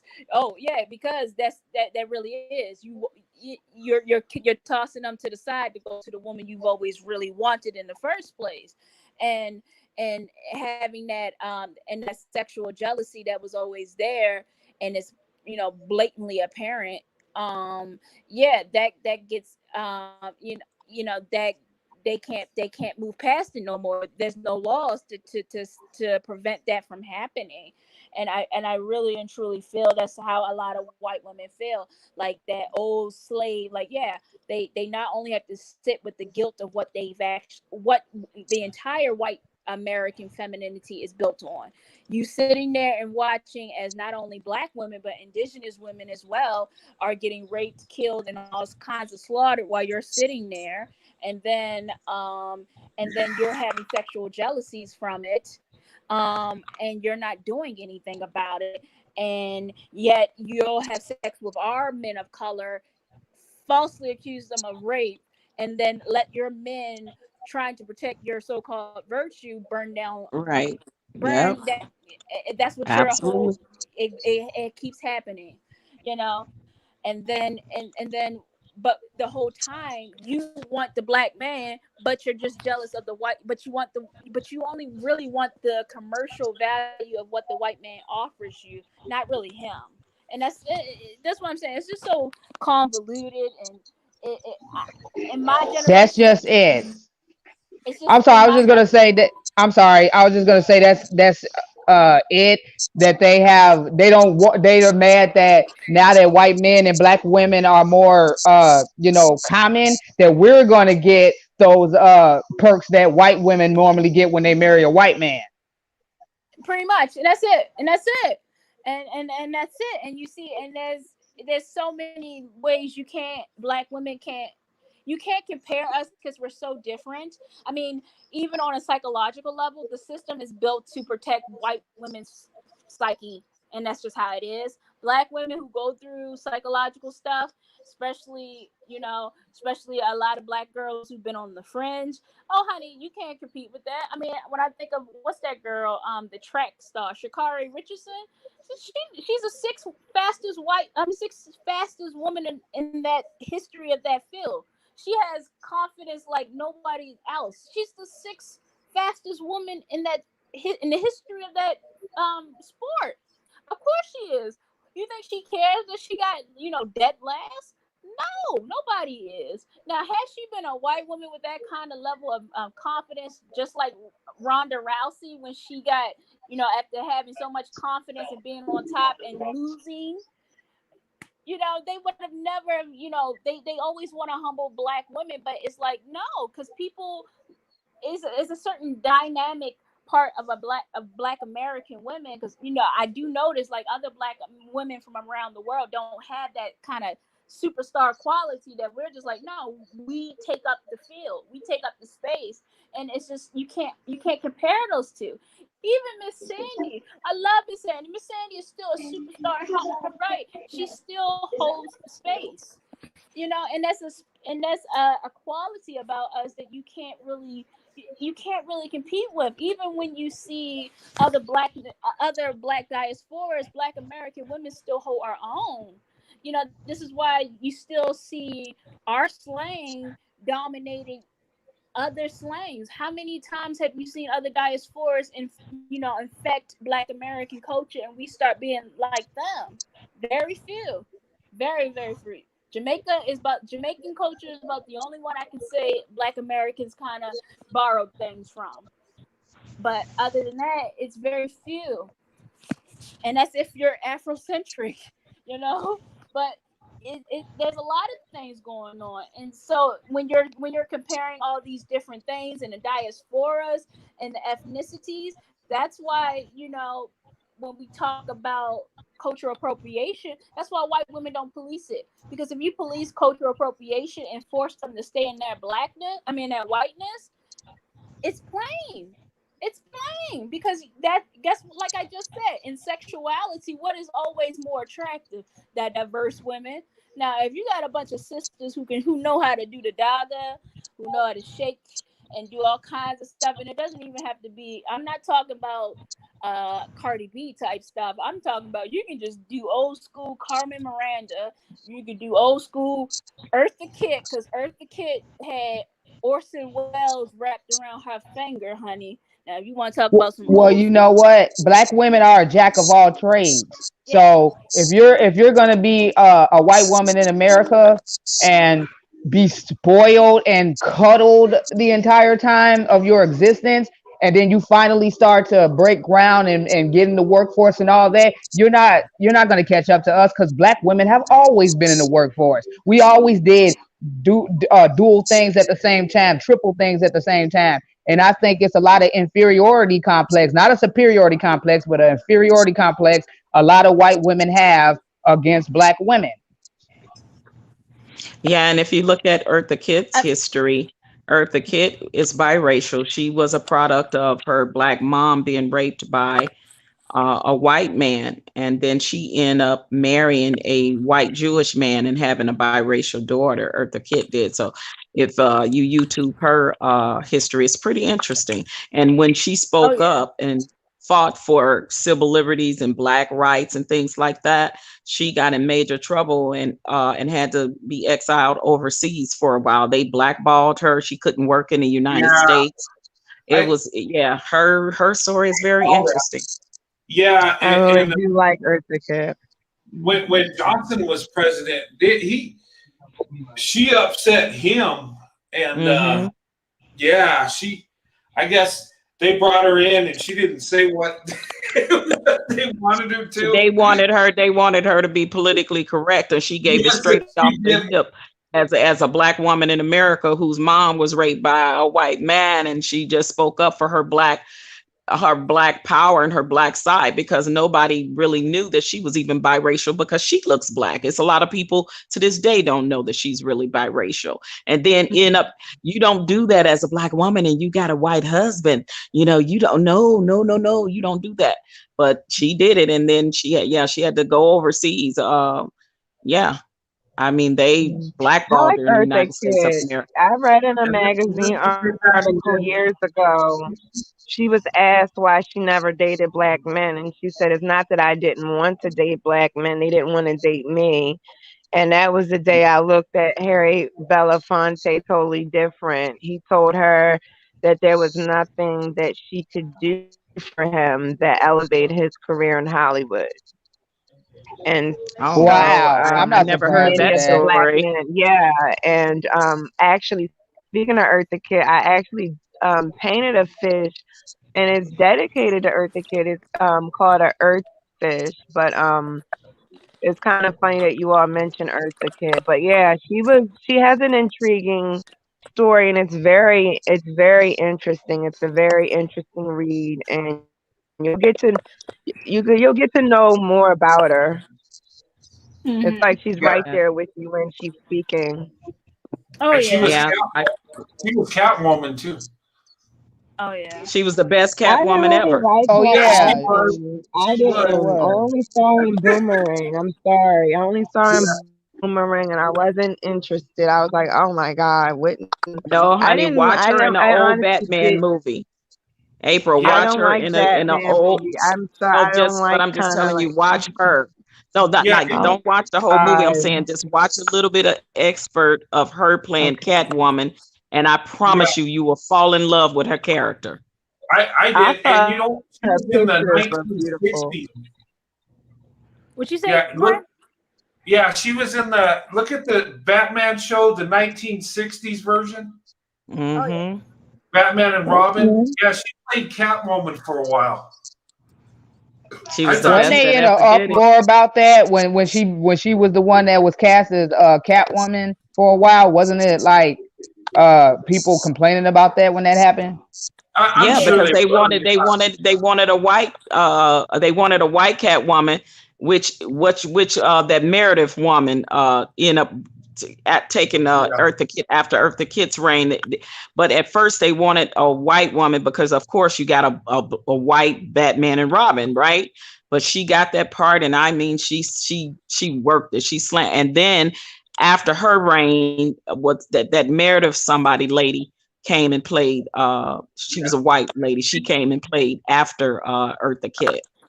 And then, of Yeah. Tell me, course, for the movie, there was Holly Berry that played Catwoman. yeah. Yeah. Tell me, tell me if this is true or not. Somebody told me this and I've looked at old comic books that I was told. I don't know if it's true or not, but I was told that Catwoman was originally supposed to be a black woman, and Batman was the hero, and he was in love with her, but it was like forbidden because Catwoman, if you see her character, she she plays like the bad guy, but then she's got some good in her. She's like kind of conflicted. Yeah. Now I don't know how true that is, as far as, you know, was she ever supposed to be the original, and then there was some like love thing maybe going on that was forbidden back then. That's possible, but also somebody else's story was interesting, is Pearl Bailey's. Pearl Bailey was married to a white man. I don't know if you all have heard of Pearl Bailey. She was a singer and actress back in the day of the Dorothy Dandridge, Harry Belafonte. Yeah, she was married. Hers, when it wasn't so popular, she married a white Italian guy back in the day. Yeah, but her story was interesting too. You probably know about my cousin, Nina Mae McKinney. Nina Mae McKinney. Mae McKinney. That's not ringing a bell. AKA Black Greta Garbo. Oh, really? Oh, yeah. Really? I'm gonna have to YouTube her now. Yeah. Hey guys, I'm gonna have to wrap this up. It's almost 10. Yep. All right. Yeah, you got to get some sleep. Yeah. I got to go to work tomorrow too. I got to go to work tomorrow too. Right here in my home. It was so nice to see her. It was. It was. I would like to. I'm gonna try to talk her into going live. I'll show her how to do. I don't know if she's going, but she might. You guys encourage her. You know, I think she had fun talking to you guys. Well, I know she did, and that was awesome. Yeah, we enjoyed it. Thank you so much. Yep. Oh yeah, thanks. I'd have her on there all the time with me if she would. Mm-hmm. Patrice, my email is in the chat. So love you guys. Okay. It's so fun. All right. Love you guys too. Till next time. Enjoy your week, everyone. Good night, everybody. See you later. Good night. Good night, chat. Good night, everybody. Thanks for coming on. Big love to all you that came on the panel and watched. Had an awesome show again, and thank you for all the awesome comments. And my wife Sandy had a good time, and I enjoyed it as always. And I enjoy coming on live. And sometimes the subjects we start with, we get a little sidetracked, and that's okay, because the stuff we talk about is interesting, and we learn some things, and that's what I enjoy. And I started this video, and I want to do a series on swirling the right way, because I think everybody should be able to date and marry whoever they want, and and if you're of different races, you should be allowed to.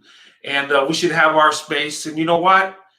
It's not always tragedy when we get together and get married. And me and my wife Sandy, we're proof that interracial marriage works. We've been married over 27 years, have 3 kids, have grandkids, and our kids are successful. And we're not perfect people, and we've had to fight to keep our marriage together, like every group of people in America or around the world. Everybody's got to fight for their marriage.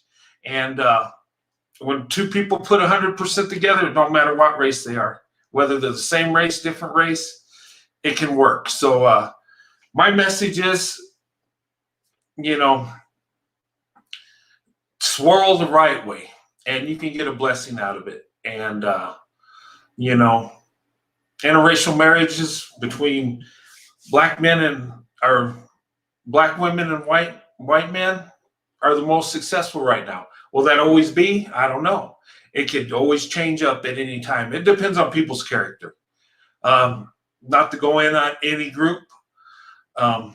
It is what it is right now. And I promote interracial dating and marriages because I believe everybody should be able to be with who they want to. And I'm going to do a series of videos and lives about that.